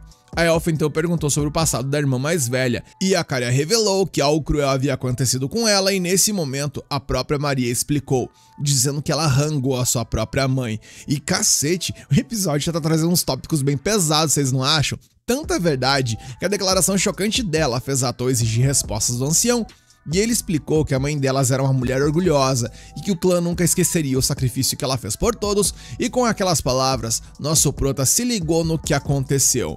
pois esse clã enfrentou dificuldades onde sequer tinha o pão que o próprio diabo amassou para comer após o exílio que eles passaram, e como consequência, a fome os forçou a tomar decisões igualmente extremas. De repente, Maria se adiantou e observou que o rei não parecia ter a cor que possui, e o nosso prota perguntou o que ela queria dizer, mas nem a própria menina sabia explicar. Independentemente disso, o soberano perguntou se ela estava disposta a cuidar dele e ela respondeu que sim. E com isso, o rei da ruína declarou que a partir daquele dia, Maria Elfur era uma candidata à liderança em Minogra, e a Atô ficou espantada que o rei estava tendo uma conversa tão normal com uma garotinha. E o rei perguntava a Caria se ela não estava com medo, ao que ela respondeu que seu dever era estar ao lado de sua irmã mais velha. Naquela noite, o Moltar voltou ao palácio para compartilhar algo que julgava importante, mencionando que as gêmeas não haviam chorado nenhuma única gota de lágrima desde que perderam a mãe, e com corações tão fechados, o ancião pediu ao rei que tratasse elas com paciência e compaixão. Alguns dias depois, as duas já estavam trabalhando duro, e numa certa manhã, a Maria derramou um copo de água no Tacto, e a Caria correu para secá-lo. A cena então mudou e vamos então para uma reunião, onde a Atô iniciou a discussão sobre assuntos domésticos. Enli, que é a chefe da construção, relatou que o estoque de madeira estava estável e os recursos do reino estavam em boa forma, o suficiente para começar uma nova instalação, uma clínica, e Tacto refletiu que essa clínica protegeria a saúde dos cidadãos a um baixo custo. Enli também relatou que a coleta interna de alimentos e materiais estava indo bem, mas que o processo de criação de bens consumia muita mana e o balanço não estava muito bom. Moltar, que é o chefe de pesquisa, assumiu a oratória então e anunciou que a pesquisa sobre magia militar havia sido concluída com sucesso, porém, até o presente momento, só ele podia utilizá-la, mas com treinamento, ele acha que seus subordinados logo a dominariam, e a Atô ordenou que o planejamento avançasse, iniciando oficialmente a pesquisa sobre os 6 elementos centrais da tecnologia mágica. E por último, o dia relatou que o exército havia adquirido 5 novos pernas longas que estavam atualmente vigiando os territórios desconhecidos. O objetivo era permanecer discreto, então investigações ousadas estavam fora de questão. Após isso, Atô também anunciou a eles a produção de uma nova heroína para a Minogra, que se chama Isla, a Rainha dos Insetos, e o nome deixou os elfos negros desconfortáveis, mas a Lamacenta ignorou suas preocupações. E bem, algumas horas depois, com todo mundo fantasiado de bagaço ali, destruído pela reunião, a reunião finalmente terminou e o rei decretou que tudo o que foi acordado deveria começar imediatamente. Ao sair da reunião, Maria acidentalmente esbarrou no rei, derrubando uma pilha de papéis que carregava, e enquanto as irmãs juntavam os papéis, elas acabaram rasgando uma folha ao pegá-la ao mesmo tempo, e ao ver isso, Tacto novamente mostrou paciência, garantindo que estava tudo bem. Enquanto ele se sentava no trono, a Maria de repente perguntou se ele realmente era uma pessoa má, ao que ele respondeu que seu alinhamento era, de fato, mau. Ouvindo isso, ela o pressionou sobre por que ele ainda não as tinha castigado. Horrorizada, a Caria se apressou em explicar que a irmã mais velha só queria entender porque o líder lhe mostrava tanta misericórdia, pois segundo ela, a Maria estava chateada que alguém mau pudesse ser tão gentil.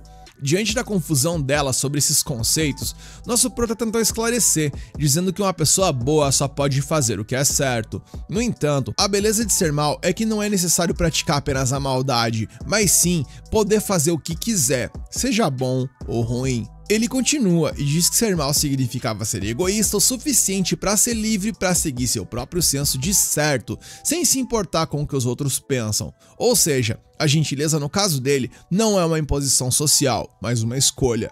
Caria gritou que isso não era justo, enquanto a Maria perguntou se ele não seria punido por isso, ao que ele respondeu que se matasse a pessoa boa que viesse puni-lo primeiro, então não, ele não seria. Ele então perguntou se os erros delas até agora tinham sido intencionais e elas admitiram que sim. E quando ele perguntou se temiam a morte, elas assentiram, e ele concluiu que elas não conseguiam se perdoar por terem sobrevivido ao custo da vida de sua mãe, e por isso buscavam uma redenção na morte. Considerando isso, ele explicou que elas estão vivas porque o amor de sua mãe triunfou sobre o destino e reconhece o quão dolorosa foi a escolha dela, mas foi isso que deu às duas meninas a chance de ainda estarem aqui, e por isso elas deveriam ter orgulho disso, e em troca do sacrifício de sua mãe baseado em seu amor, elas deveriam viver suas vidas como quisessem para que pudessem orgulhar a sua mãe que lhes permitiu viver. E ouvindo isso, com atenção, as duas se entregaram e começaram a chorar sem parar.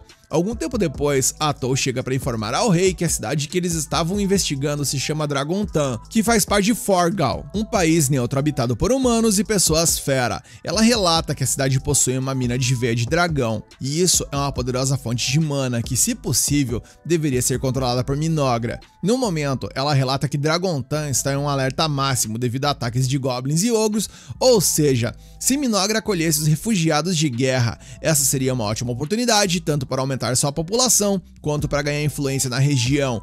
E com isso em mente, nosso mano Takuto ordena que os diplomatas sejam enviados para Forngal imediatamente. Algum tempo depois, Atou e sua delegação encontram uma delegação de Dragontan, e a aura sombria deles causa arrepio nos locais. Apavorado, um dos guerreiros ao lado de Tonukapoli quase perde o controle, até que a líder rapidamente ordena que seus homens controlem seus instintos. Atou manda seus subordinados recuarem e ficar em alerta, enquanto o enviado de Dragontan fica cada vez mais tenso com a atmosfera pesada que se instala no ar. De repente, o jovem Pepe se adianta e insiste em lidar com a situação, e demonstrando muito carisma, ele cumprimenta os seres sinistros e pergunta seus nomes. Atou rapidamente esconde seus tentáculos, enquanto Tonukapoli queima de raiva com a ousadia do moleque.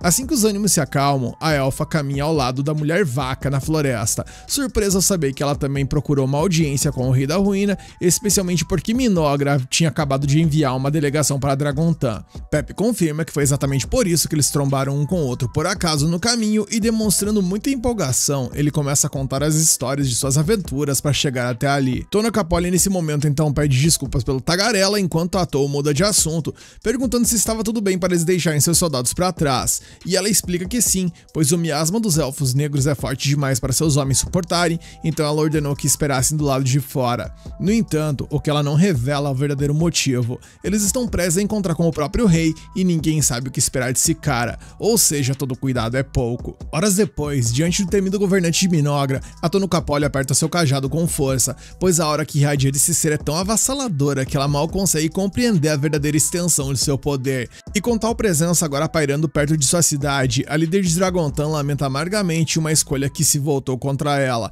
no caso, ter trazido Pepe. Mas antes de tudo isso começar, muito antes de encontrar a delegação de Minogra, temos um flashback e vemos então que o Pepe havia derrotado um gigante usando sua magia de braço planta, declarando orgulhosamente que a área estava segura. Enquanto ele estava por ali exigindo ainda mais aplausos, o gigante se libertou de sua prisão de folhas e atacou novamente, fazendo com que a Tonukapoli então combinasse sua magia de braço planta com seu feitiço de pântano, apertando as amarras do gigante. E com o inimigo totalmente domado, por assim dizer, a feiticeira ordenou que os guerreiros finalizassem. Após a batalha, ela quebrou o cajado na cabeça do Pepe quando ele ousou chamá-la de vovó. Afinal, ela ainda era uma jovem senhora com apenas 240 anos, rapaz.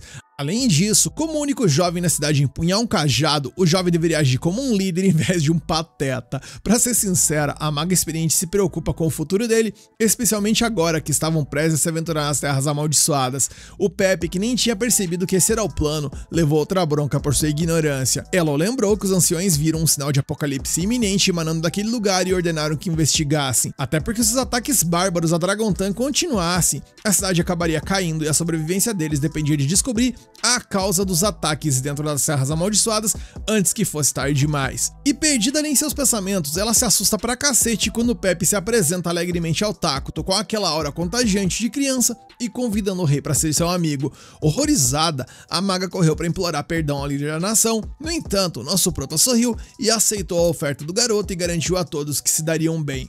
A Atou Lamacenta, que até então usava uma expressão severa, bateu palmas junto com os elfos negros para celebrar a primeira amizade de seu rei, e para marcar a ocasião, um banquete foi realizado. A Tonukapoli, ao provar uma bebida, ficou encantada com o sabor único. Vendo sua expressão de deleite, Atou proclamou orgulhosamente que sua nação produzia a bebida mais deliciosa do mundo. A mulher vaca admitiu que nunca esperou provar algo tão maravilhoso ali. E curioso, o Pepe perguntou o que era a bebida, e Maria explicou que aquilo ali era suco de maçã. Na mesma hora, a Tonukapoli já pensou que um problema estava prestes a começar e ela estava 100% certa. O Pepe pulou da cadeira, importunando os convidados, elogiando os músculos do dia ali e exibindo sua magia pro Molter. E observando tudo isso, o Takuto pensou em como as habilidades sociais desse garoto eram notáveis, reconhecendo que ele jamais conseguiria se enturmar tão facilmente quanto ele. Ao mesmo tempo, nosso prota se viu perdido, pois o Pepe era seu primeiro amigo e ele não tinha ideia de como lidar com isso, dado seu péssimo talento para comunicação. E para complicar mais um pouco, Minogra estava em negociações delicadas e ele precisava provar que não era uma nação hostil. E com tudo isso em mente, ele chamou o Pepe e perguntou se ele gostaria de jogar um jogo. Só que a proposta repentina deixou todo mundo ali no mínimo tenso, até que o Pepe acabou aceitando com um sorriso e isso deu uma aliviada no clima. E após isso, os dois sentaram à mesa cercados por vários tabuleiros e jogos. O rei parecia encantado com a companhia de uma criança, até que o Pepe elogiou o suco de maçã, os jogos divertidos e declarou que estava feliz por ter vindo. Na verdade, ele até sugeriu que vendessem o suco para o seu país e tal, pois tinha certeza que eles iriam gostar. Enquanto a Tonuka Poli quase arrancava os cabelos que ela nem tinha de raiva, o Takuto reconheceu que ali havia uma boa oportunidade. No final, depois do banquete, o Pepe se encheu até não poder mais, apenas para levar outro golpe na cabeça de sua compatriota por ficar um pouco convencido demais. Ato então perguntou à mulher por que eles vieram para Minogra, uma pergunta que mais uma vez aumentou a tensão. Um pouco hesitante, ela admitiu que seu país vinha sendo atacado por bárbaros. A elfa observou que isso era incomum, mas a Tonuka Poli explicou que como os ataques estavam acontecendo em grande escala, sua nação decidiu investigar. O Takuto perguntou se Dragontan carecia de poder militar, e a pergunta deixou a Tonuka Poli ainda mais ansiosa.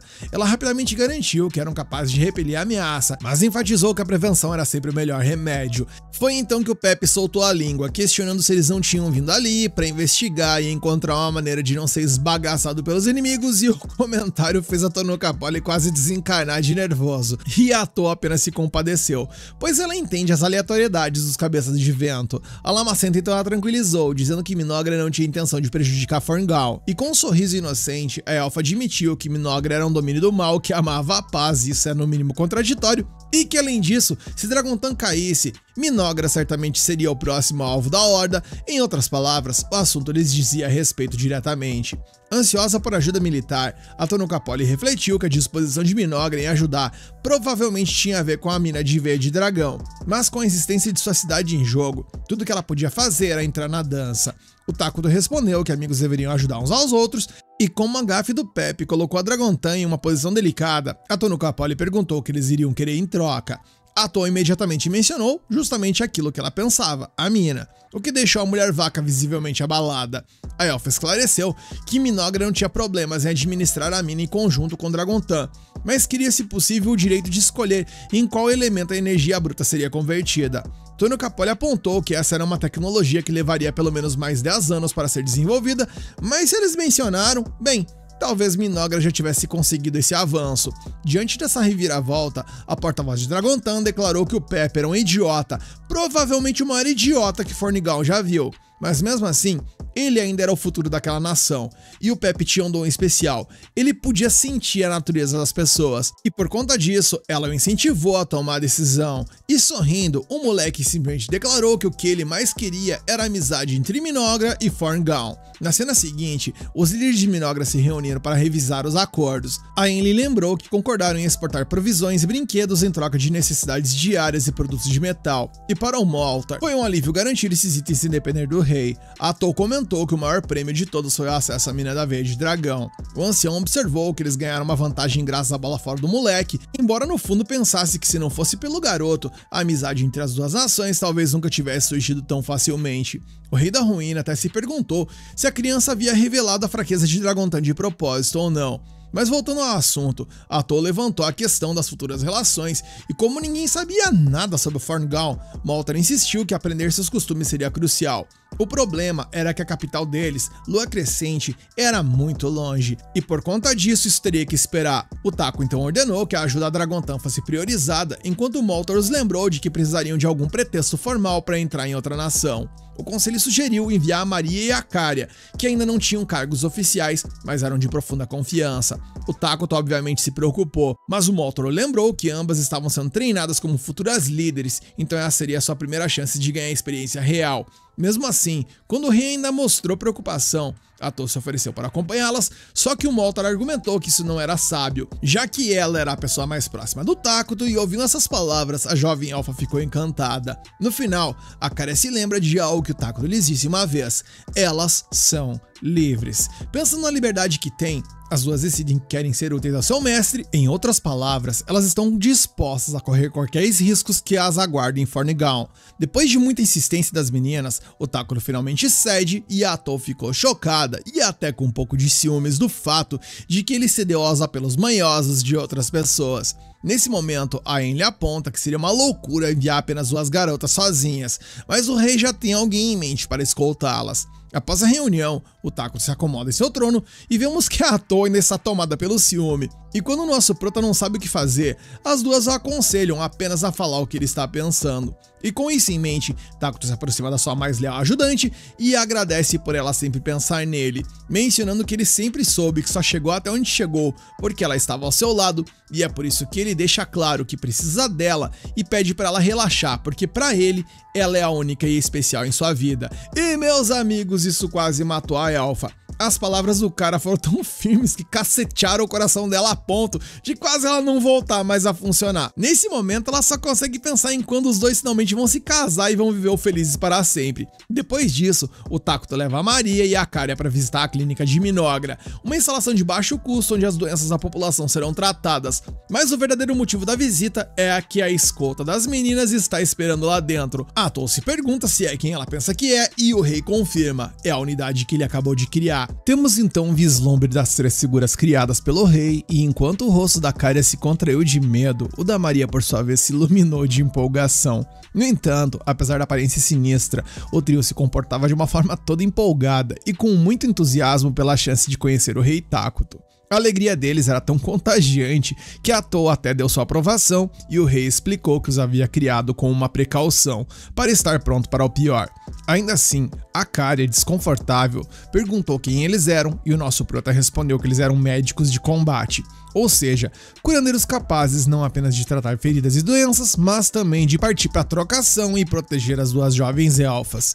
Em nome do rei, a Atou anunciou então que os médicos acompanhariam a Maria e a Karia a Dragontan, e que estavam encarregados de defendê-las, bem como de observar a cultura e o estado atual daquelas terras, e a menção de uma missão tão humana deixou o trio ainda mais animado. O comportamento bizarro deles deixou as elfas perplexas, umas pra bom e outras pra nem tanto, mas os médicos juraram que eles eram seres humanos exemplares, nascidos para tarefas como essas. E a espontaneidade dos malucos era tão intensa que vemos que a Maria correu pra cumprimentá-los como se fossem velhos amigos, e pausa pra falar sobre esse momento meio tokusatsu deles ali com a Maria no meio. Eu me lavei de rir.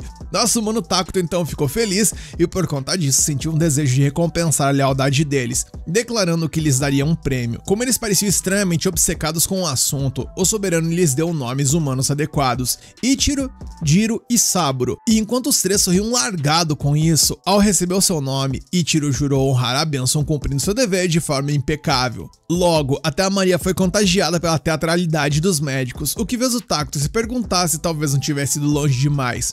Curioso, ele perguntou a Karia o que ela achava de tudo aquilo, e ela, que estava provavelmente se fritando de vergonha alheia, apenas respondeu do jeito que deu ali que faria o seu melhor. E preocupada, a Atou garantiu às meninas que se estivessem com problemas, poderiam sempre recorrer a ela. A cena mudou, e algum tempo depois, na cidade de Dragontan, sua prefeita estava sentada espumando de raiva. Ela havia deixado sua terra natal élfica perfeitamente ordenada, convencida de que finalmente encontraria um marido bonito e viveria uma vida confortável. Só que em vez disso, tudo que ela fazia era se afogar em trabalho e burocracia, e batendo a caneca na mesa com uma vibe bem Tsunade quando reclamava de ser Hokage, ela amaldiçoou o fato de que agora tinha que depender das forças das trevas para defender sua cidade. Nesse exato momento, alguém entrou no escritório da prefeita Antic.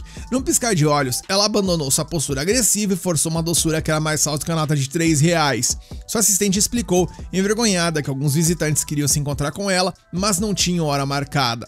A prefeita imediatamente exigiu que fossem mandados embora, afinal seu tempo valia mais do que ouro. Mas então sua secretária mencionou que eles eram emissários de Minogra. Com isso, a Antique quase explodiu, repreendendo sua equipe por não ter dito antes, pois isso era a prioridade máxima e alguém por favor ajusta a medicação dessa moça porque ela não tá bem. E assim, a líder de Dragontan recebeu seus convidados se apresentando como Antelize Antique. Ainda assim, a aura assustadora dos médicos de combate de Minogra perturbava. Ela não conseguia entender porque os portadores haviam se aliado com criaturas tão aterrorizantes. E em vez de falar, ela simplesmente agradeceu graciosamente. Quando as irmãs elfas se adiantaram, ela elogiou suas maneiras, mas por dentro tudo que ela conseguia pensar era na reputação sombria dos elfos negros. No entanto, eles não eram a verdadeira ameaça por ali. A preocupação real eram os três parados atrás delas. Ao ouvir o nome Elfur, ela se lembrou de Tono Capoli falando que essas mesmas garotas eram as futuras líderes de Minogra, treinadas pessoalmente pelo próprio Rei da Ruína. E percebendo quão importante eram seus convidados, a Antique visivelmente se encolheu, afinal, se ela lidasse com isso errado, poderia ser um desastre. E com os nervos à flor da pele, ela perguntou o que os trazia a Dragontan. Quando a Kari e a Maria hesitaram, o Jiro se adiantou, oferecendo-se para falar em nome delas. Ele então explicou que a visita era simplesmente uma resposta ao convite do Pepe para aproveitar a cidade, um primeiro passo para a amizade entre seus domínios. Aliviada, a Antique sorriu, percebendo que eles não estavam ali para negociar tratados. Ainda assim, ela sabia que era melhor não arriscar irritá-los. E como estava doidinha para dar uma desculpa ali para escapar do trampo, ela se ofereceu para guiar pessoalmente as irmãs pela região. Enquanto isso, observando de longe através da magia, o Taco se sentiu tranquilo por tudo saindo bem, embora a Torre resmungasse que ele abandonou para lidar com a papelada que prometeram terminar juntos. Ao cair da noite, as emissárias de Minogra se despediram da prefeita, deixando uma impressão favorável. Mais tarde, de volta aos seus aposentos, as irmãs sentaram-se para revisar as descobertas do dia. A Maria, com um olhar preocupado, admitiu que o que mais a marcou foi o medo que sentiu ao ver tantas pessoas famintas e inseguras, sobrecarregadas pela guerra. Os médicos ficaram impressionados com as percepções dela, ao que a Kárya revelou a eles que sua irmã era sensível às emoções dos outros, fazendo com que o trio fizesse aquelas poses características, declarando que era um poder notável da parte dela. Na verdade, eles acreditavam que foi essa empatia que a levou a pedir que comprasse uma planta bonita no mercado, que agora colocaram em suas mãos. A Maria não tinha ideia do que era, mas sua irmã reconheceu instantaneamente como Popil, uma erva que induzia euforia e alucinações, tão perigosa que foi proibida em vários países. No momento em que a Maria ouviu isso, ela simplesmente jogou a planta fora. A Kárya suspeitou que, a julgar pela condição impecável dessa planta, ela provavelmente havia sido cultivada por ali, especialmente porque era vendida abertamente no mercado de Dragontan. A cena então mudou, e agora as irmãs foram levadas à mina de veia de dragão. Ao ver os minerais brilhantes, elas se lembraram das palavras de sua mãe de que o mundo estava cheio de maravilhas. Eis então que um comerciante se aproximou, se apresentando como Vesta Curclain, e a Kárya perguntou o que ele gostaria de discutir com elas. Ele mencionou que queria discutir negócios, mencionando que ouviu dizer que essa terra estará sob controle conjunto com Minogra, perguntando se elas estavam dispostas a cultivar a erva Popil por ali e dividisse o lucro com ele. Olha as ideias desse bandido. Ele então convidou as irmãs para se encontrarem com ele mais tarde ao pôr do sol. A cena mudou e vamos para o escritório da prefeita, e vemos que obviamente as irmãs Elfur não apareceram na reunião, e isso fez com que o desgraçado do Vesta invadisse o escritório da prefeita, juntamente com dois capangas para ouvir a resposta pessoalmente delas. A Antique ficou chocada porque ela odiava o Vesta e seus esquemas, mas a Kárya foi categórica e rápida em deixar as coisas claras. Ela nunca trabalharia com um homem como ele, e a ausência delas na reunião deveria ter tornado isso perfeitamente óbvio. Como esse homem representava uma ameaça para a cidade, a emissária de Minogra pediu para lidar com ele pessoalmente, e a Antique, mais do que disposta, deu a bênção. Com isso, o Ichiro, o Jiro e o Saburo se adiantaram para enfrentar o comerciante. No entanto, estranhamente, o Vesta permaneceu calmo demais. Nesse momento, ele tirou do seu bolso um frasco contendo um soro roxo. A Kárya suspeitou que era um extrato concentrado da erva Popil, e antes de mais nada, ela perguntou se o homem entendia o que ele estava fazendo, porque ao atacar emissários, ele estava efetivamente declarando guerra a Minogra. O Vesta, no entanto, ignorou a preocupação, pois com uma única injeção, as jovens obedeceriam a todos os seus comandos, e confiante em seu esquema, o Vesta entregou o frasco a um de seus homens e saiu. No entanto, no instante em que ele passou pela porta, enquanto seus subordinados atacavam, a espada de um deles foi arremessada para o lado, voando tão perto quase perfurou a moleira do cidadão ali. Virando-se em choque, ele percebeu que nada havia saído como planejado. A cena mudou, e em paralelo a isso, vemos que o nosso mano Takuto estava tomando um chazinho ali com a Atou. a Aenli chegou por ali, curiosa para saber por que o reino havia enviado médicos como guarda-costas.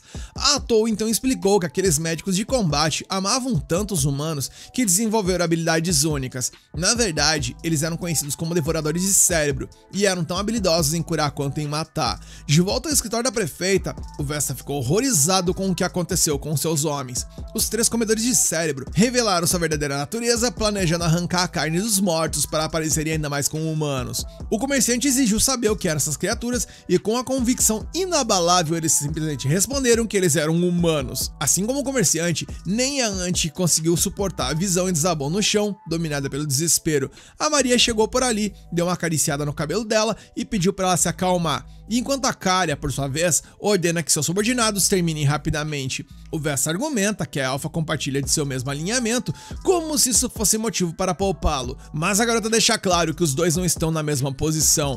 Além do mais, o Vesta mostrou desprezo aberto pelo amado governante de Minogra, e esse é um crime que nunca poderia ser tolerado.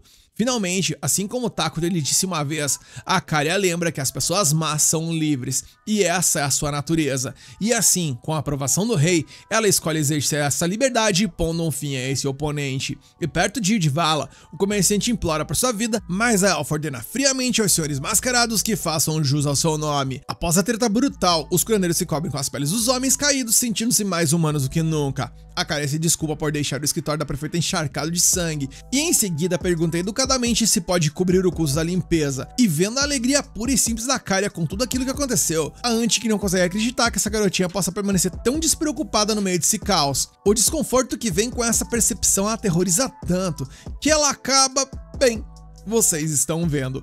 Percebendo a cena constrangedora, os cérebros de pássaro prometeram fazer o mesmo para que sua aliada não tenha que sofrer tal humilhação sozinha, mas a Caria mergulha nos 3 com um chute voador, impedindo-os de cometer tal atrocidade. E assim, depois de testemunhar uma insanidade após a outra, a Anti começa a rir, meio que de nervoso ali, diante de toda a situação. A cena mudou e vemos agora o nosso mano Takuto colhendo as consequências do que rolou em Dragontan, onde a Atol já tá jantando o nosso prota por dar muita liberdade às suas assistentes, e elas têm tocado o puteiro por lá.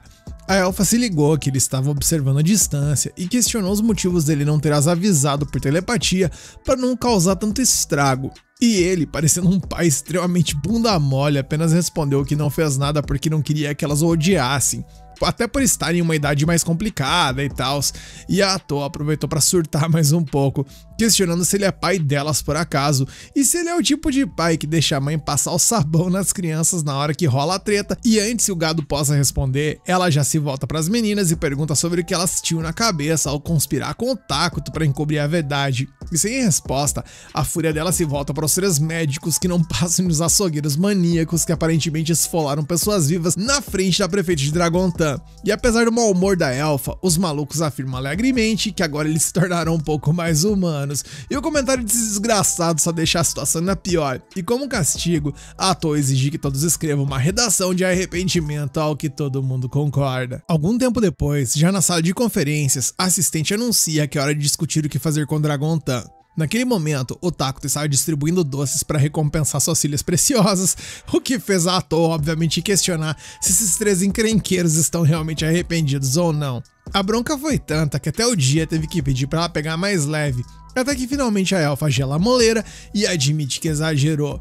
Com isso, o Moltra abre a reunião e pergunta às irmãs Elfor se a investigação ocorreu exatamente como estava escrito no relatório, e a Caria confirma que sim. A partir daí, o ancião comenta que a cidade parece instável e a Aenli aponta que a criminalidade tem aumentado e que Dragontan ainda está lidando com goblins, orcs e gigantes da colina. Para o dia, os 2 primeiros são administráveis, mas os gigantes são outro nível de problema, e se nada for feito, é apenas uma questão de tempo até Dragontan virar saudade. Em outras palavras, isso significa que as forças de Minogra devem ser enviadas o mais rápido possível. A Aenli até concorda, mas se recusa a dividir as forças do reino, pois isso prejudicaria a construção e a agricultura.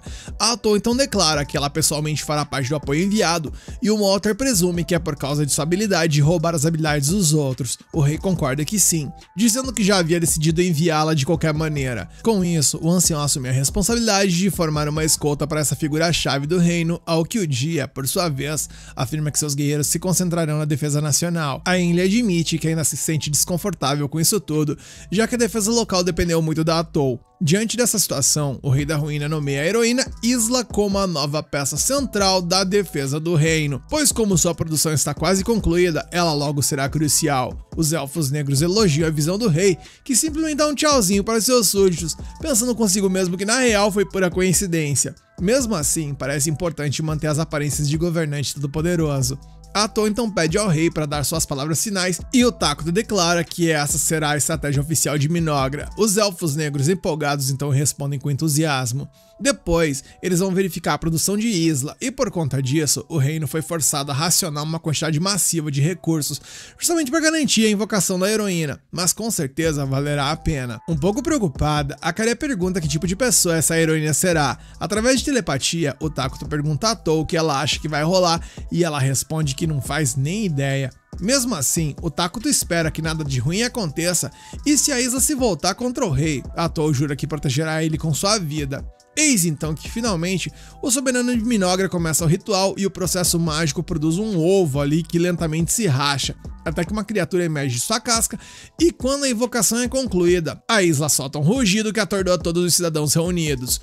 Com uma surpreendente formalidade, a criatura gigante declara a honra de receber tal confiança e confessa que seu corpo inteiro treme de pura alegria pela chance de servir ao seu mestre mais uma vez. O Tacto fica surpreso que ela o reconhece, enquanto a Atol questiona se a Isla realmente está sendo honesta, e para surpresa da elfa, a rainha dos insetos não só lembra dela como até acariciar a cabeça, provocando sobre o quão adorável ela fica quando ela tenta bancar a boa zona. De qualquer forma, a Isla garante que não está mentindo, pois os dias que passou ao lado de Tacto estão gravados em seu ser, e uma coisa que ela lembra claramente é o fato de que ele foi o único capaz de extrair todo o seu poder. E ela acrescenta que a Atol sempre foi a favorita entre as favoritas do Tacto. Mudando de assunto, a Isla pede ao seu mestre para explicar a situação atual. E mais tarde, naquela noite, a Isla aprende cada detalhe sobre o que tem acontecido e o nosso prota admite que há muito que ele não entende, mas graças à ajuda da Atol, ele conseguiu chegar até aqui. Enquanto a elfa responde que se estivesse sozinha, já teria tirado sua própria vida. A Isla comenta que não quer ficar de vela por ali, mas que já entendeu a essência de tudo. Seu dever é proteger essa nação pacífica, enquanto a missão da Atol é aniquilar os inimigos de Dragontan. E ouvindo esse lembrete, a elfa cai no choro, sabendo que sentirá a falta de seu amado rei. O Tacto responde que também sentirá a falta de sua querida amiga, mas agora ela é a única em quem ele pode confiar. Sendo honesto, ele admite que se preocupa em não conseguir se comunicar bem com os Elfos Negros sem ela por perto, e dominada pela sinceridade dele, ela responde que os dois sempre estiveram juntos desde o dia em que chegaram a esse mundo. Quando eles se abraçam, a Isla rapidamente percebe que provavelmente não deveria estar assistindo a esse momento. Na manhã seguinte, a delegação com destino a Dragontan se despede e, embora seja dolorosamente difícil, Atol consegue se separar de seu rei e parte em sua missão, e a partir de agora, o Tacto deve confiar na Isla para proteger a nação, mas na real ele já parece perdido minutos depois de ficar sem a sua assistente. A Isla percebe que ele parece uma criança abandonada e pergunta quando exatamente ele pretende acordar de verdade. Por trás do trono, a Caria e a Maria acrescentam que o governante delas nunca acorda antes do meio-dia, e se não acordar sozinho, alguém tem que arrastá-lo para fora da cama. A partir disso, a Isla conclui que o rei é na real um bebezão, mas faz questão de dizer isso diretamente a ele, afinal, ele é o grande líder de Minogra e não seria bom para sua imagem se todos descobrissem que ele dorme até o meio-dia. De agora em diante, ela insiste que ele deve acordar mais cedo, ao que ele promete que vai tentar. A Caria comenta que a Isla é completamente diferente da Atol, que está sempre mimando ele e tal. E com isso, a Isla pede para pegar as irmãs emprestadas como guias e o nosso humano Tacto concede o pedido.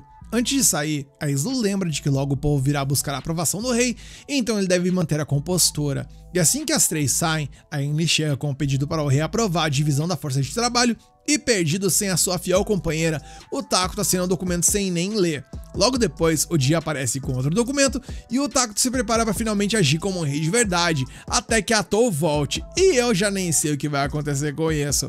Enquanto isso, a Isla pergunta às irmãs Elfor o que elas sabem sobre as instalações da nação. De repente, a Emily corre, exasperada ali, para dizer que o Dia quebrou o equipamento de treinamento de novo e ela já está cansada de ter que ajustar o orçamento para consertar as mancadas dele. Além disso, ela confessa que está sobrecarregada com a ausência do Moltar. A Isla acaricia gentilmente a cabeça da elfa e promete dar uma bronca no general mais tarde. E falando no oficial, ele atravessa uma fila de recrutas furioso, quebrando cada uma de suas espadas de madeira com um único golpe. Segundo ele, nenhum desses homens está pronto para defender sua terra natal. No meio disso, a Isla intervém, lembrando de que antes de treinar seus homens, ele precisa recontar seu estoque de equipamentos. E demonstrando nervosismo, ele começa a gaguejar, até que a Isla gentilmente dá um tapinha na cabeça dele e diz que ser tão obcecado só prova sua imaturidade, e se ele realmente quer proteger o rei, ele deve manter a cabeça fria. Jien resmunga que sua autoridade pode ser prejudicada se continuar recebendo tapinhas na cabeça, mas é óbvio que ele não quer que a heroína pare. De repente, o sino do jantar toca, e já na fila do refeitório, a heroína recebe uma tigela especial. Só que a Isla, no entanto, agradece o gesto, mas insiste em usar os mesmos pratos que todos os outros. Afinal, ela acredita que só pode ser chamada verdadeiramente de heroína se compartilhar da mesma perspectiva e dos mesmos sentimentos que o seu povo. E carai, essa heroína tá mais pra rainha, hein? Mas continuamos. Nesse momento, a Maria sussurra algo para sua irmã e juntas elas presenteiam a rainha dos insetos com um prato e uma tigela feitos especialmente para ela, com o rosto da heroína esculpido na madeira. Assim, ela poderia comer com os mesmos pratos que todos, mas com um toque especial. Mais tarde, naquela noite, a Isla está patrulhando Minogra, pensando em estratégias defensivas, até que ouve Kari e a Maria chorando. Ela imediatamente vai até elas para saber por que elas não conseguem dormir, e entre lágrimas, elas explicam que sempre sonham com momentos felizes com sua mãe, apenas para acordar e perceber que é apenas fantasia. Apesar da força que as irmãs demonstram, a Isla decide dormir ao lado delas, e o conforto parece tão maternal que as meninas experimentam uma paz que elas não sentiam há muito tempo. Quando a manhã chega, a heroína vai perante ao rei e explica que depois de conversar com a Enli, decidiu recomendar a construção de uma instalação educacional. Além disso, ela sugere o plantio de matagais vivos para proteger a nação. Ela acrescenta que essa decisão veio de uma conversa com a Kari na noite anterior. A elfa havia expressado seu desejo de aprender mais para ser útil ao rei, e esse pensamento instigou sua mente. Dito isso, a Isla pergunta sobre a situação da Tou, e ele então ativa sua habilidade de visão à distância e vê que a sua ajudante está sozinha enfrentando uma horda gigantesca de inimigos que avançam sobre as mulheres de Dragontan. E enquanto eu pensava que a Tou iria passar sufoco com os inimigos, vemos na real é que ela esbagaçou com eles com uma facilidade assustadora. Algo que até a Antelise ficou sem palavras, e mesmo que estivesse ele sujando as fraldas de medo, obviamente ela demonstrava gratidão pela ajuda.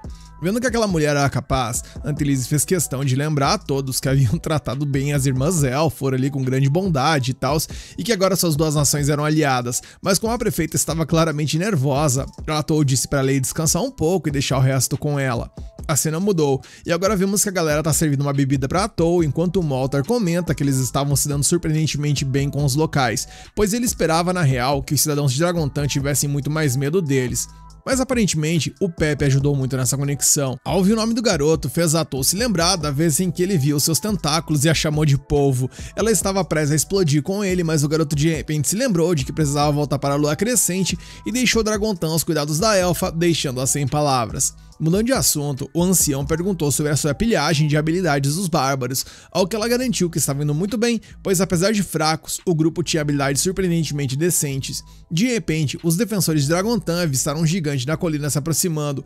O fato de não terem detectado antes era bizarro, visto que nem mesmo o Moltar sentiu qualquer mana sendo utilizada. A Tou queria descobrir o truque por trás dessas aparições repentinas. No meio disso, Antelise correu sem fôlego para avisar sobre a chegada do gigante e disse que estava preparando os arqueiros, mas nossa querida Tou simplesmente disse que poderia lidar com ele sozinha, algo que a prefeita até tentou protestar, mas a heroína de Minogra já havia disparado em alta velocidade. De qualquer forma, o Moltar garantiu aos outros que o gigante da colina era fraco demais para ser um desafio para a Tou. Ainda assim, o velho estava cansado apenas de ficar assistindo, pensando que era hora de participar da treta também. Nisso ele invocou a Terra da Ruína, um feitiço que o envolveu em uma nuvem de fumaça que se lançou próximo ao gigante, causando uma explosão. O inimigo começou a asfixiar, enquanto nos é explicado que essa magia não apenas aumenta a força das unidades de alinhamento mal dentro do alcance, mas também diminui a força de unidades com alinhamento diferente de mal dentro do alcance. Como consequência, não apenas o gigante perdeu potência, mas a Tou ficou mais poderosa, e por conta disso, o monstro foi fatiado ao meio pelas artes de espada sagrada da Tou. Após a queda, ela notou que estava deixando cair algumas moedas de ouro. Ela relatou isso imediatamente ao rei Takuto, enquanto o Moltar mencionou que nunca tinha visto aquelas moedas de ouro também. Ouvindo isso, o Takuto utilizou sua magia de compartilhamento de visão para analisar o objeto e reconheceu o brasão estampado na moeda.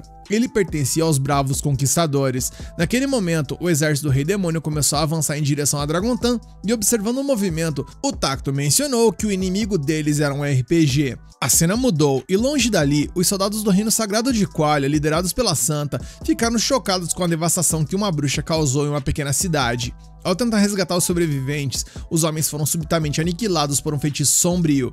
A responsável pelo massacre então apareceu. Ela era a Eraquino, a bruxa sorvedora. Implacável diante da presença grotesca, a santa lembrou que Kolya já havia aplicado o julgamento divino a essa inimiga 17 vezes. Então, ela se perguntou como a Eraquino ainda estava viva. A bruxa riu, afirmando que realmente foi de vala todas as 17 vezes e que nem ela sabia por que ainda estava por ali. A santa pressionou, mas a Eraquino não tinha paciência para mais perguntas, encurtando a conversa, revivendo os mortos da vila, incluindo os próprios soldados da santa, transformando-os em zumbis. Mesmo assim, a santa não podia hesitar, e com uma explosão estrondosa de magia de fogo, ela desintegrou todos os inimigos ao seu redor. Sem piedade, a santa avançou, cravando a ponta afiada de seu cajado direto no estômago da bruxa e, bem, vemos que o resultado disso foi a 18ª vez em que a Eraquino foi de arrasta. A santa sabia que ela voltaria, mas pelo menos isso lhe dava algum tempo ali para que o reino pudesse se preparar. De volta a Dragontan, um soldado correu para avisar a prefeita da aproximação de um exército inimigo. Falando com Atou por telepatia, o Takuto explicou que o inimigo deles era um JRPG que havia sido muito jogado, chamado Bravos Conquistadores. Naquele jogo, você joga com um herói para derrotar o chefe final, o Rei Demônio.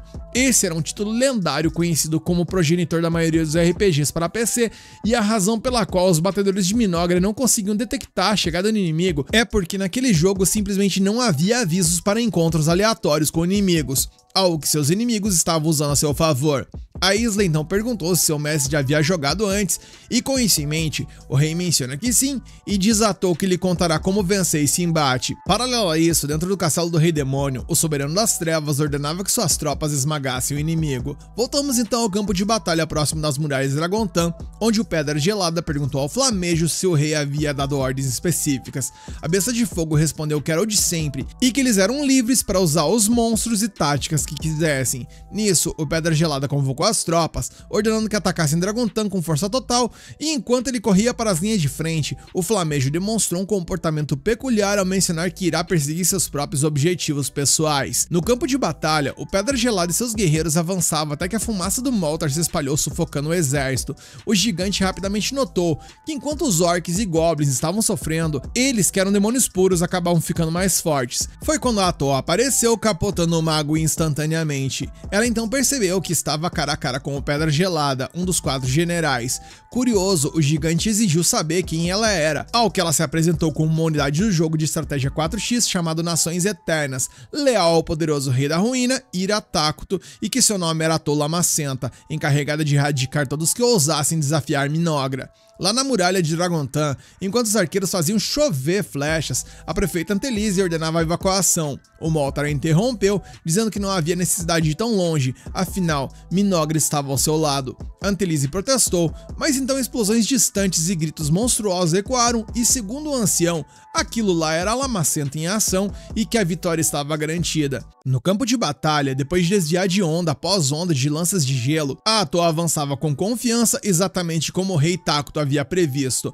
Como ele explicou, batalhas de RPG geralmente giram em torno de pequenos grupos, mas em um jogo de estratégia 4x, a escala são exércitos inteiros, ou seja, isso significava que o ataque de uma única unidade visava a força inteira do inimigo, dando a Minogra uma vantagem avassaladora. Por conta disso, mesmo que a Atou estivesse enfrentando o exército inteiro sozinha, eles não eram pares para ela. O Senhor Gelado exigiu saber por que ela estava interferindo, afinal, ela era do mal também, não era? Nesse caso, ela não deveria se curvar ao seu senhor para que pudessem exterminar os humanos juntos e dominar o mundo? A Atou riu largado, mencionando que isso é uma loucura, visto que ela já tem trampo pra cacete apenas para construir uma única nação. Governar o mundo todo para ela soa como algo imbecil, digno de alguém que ou não pensa ou ama uma burocracia. O Pedra Gelada inclinou a cabeça, sem entender o idioma que a doidona estava falando, ao que a nossa querida elfa riu, pensando que provavelmente o plot desse cidadão não foi muito bem elaborado, pois no frigir dos ovos, quase ninguém se importa com um boss mediano de um RPG após derrotá-lo. Ela continuou, revelando que essa mesma unidade havia sido derrotada inúmeras vezes pelo herói de seu jogo, e as palavras o atingem em cheio, e memórias de derrotas impiedosas inundaram a mente do gigante. Cego pela raiva, ele avançou contra ela, mas a elfa bloqueou cada golpe com facilidade. Ela estava encantada por tê-lo feito lembrar que ele realmente era, e aproveitou a chance para provocá-lo, questionando sobre como era a sensação de saber que ele apenas existia para ser esbagaçado. Ainda em negação, ele berrou que ele era o Pedra Gelada, o General do Gelo, e que ele era aquele que esmagava todos que se opõem ao grande e poderoso Rei Demônio. A Atou riu novamente, mencionando que nesse mundo só existe um rei e ele se chama Iratákuto. Então, ela o desafiou a utilizar o seu ataque mais forte, ao que ele rugiu e conjurou a decapitação glacial. Enquanto a Atou, toda convencida, pensa que um ataque mequetrefe como aquele jamais iria impedir. Porém, contudo e entretanto, plot twist, meus manos, pois o que vemos é que a espadada do maluco pegou gostoso na nossa elfa, fazendo com que vazasse lodo pela ferida. Ela cai no chão, enquanto Pedra Gelada se vangloria pelo seu ataque mais poderoso, mas o que ele não esperava é que esse golpe deixaria ela absolutamente putaça de raiva, fazendo com que ela desse um único ataque que simplesmente o empalou por meia dúzia de tentáculos, enquanto o frio nem tão calculista inimigo, em seu último suspiro, apenas mencionava um lento e sofrido vida longa ao rei dos demônios. Enquanto explodia e fazia chover moedas de ouro para todo quanto é lado, a Atou, mesmo vencendo a batalha, estava indignada por ter levado aquele golpe, e enquanto ela estava vivendo seu luto pessoal, ela percebeu que recebeu a habilidade de decapitação glacial do Pedra Gelada,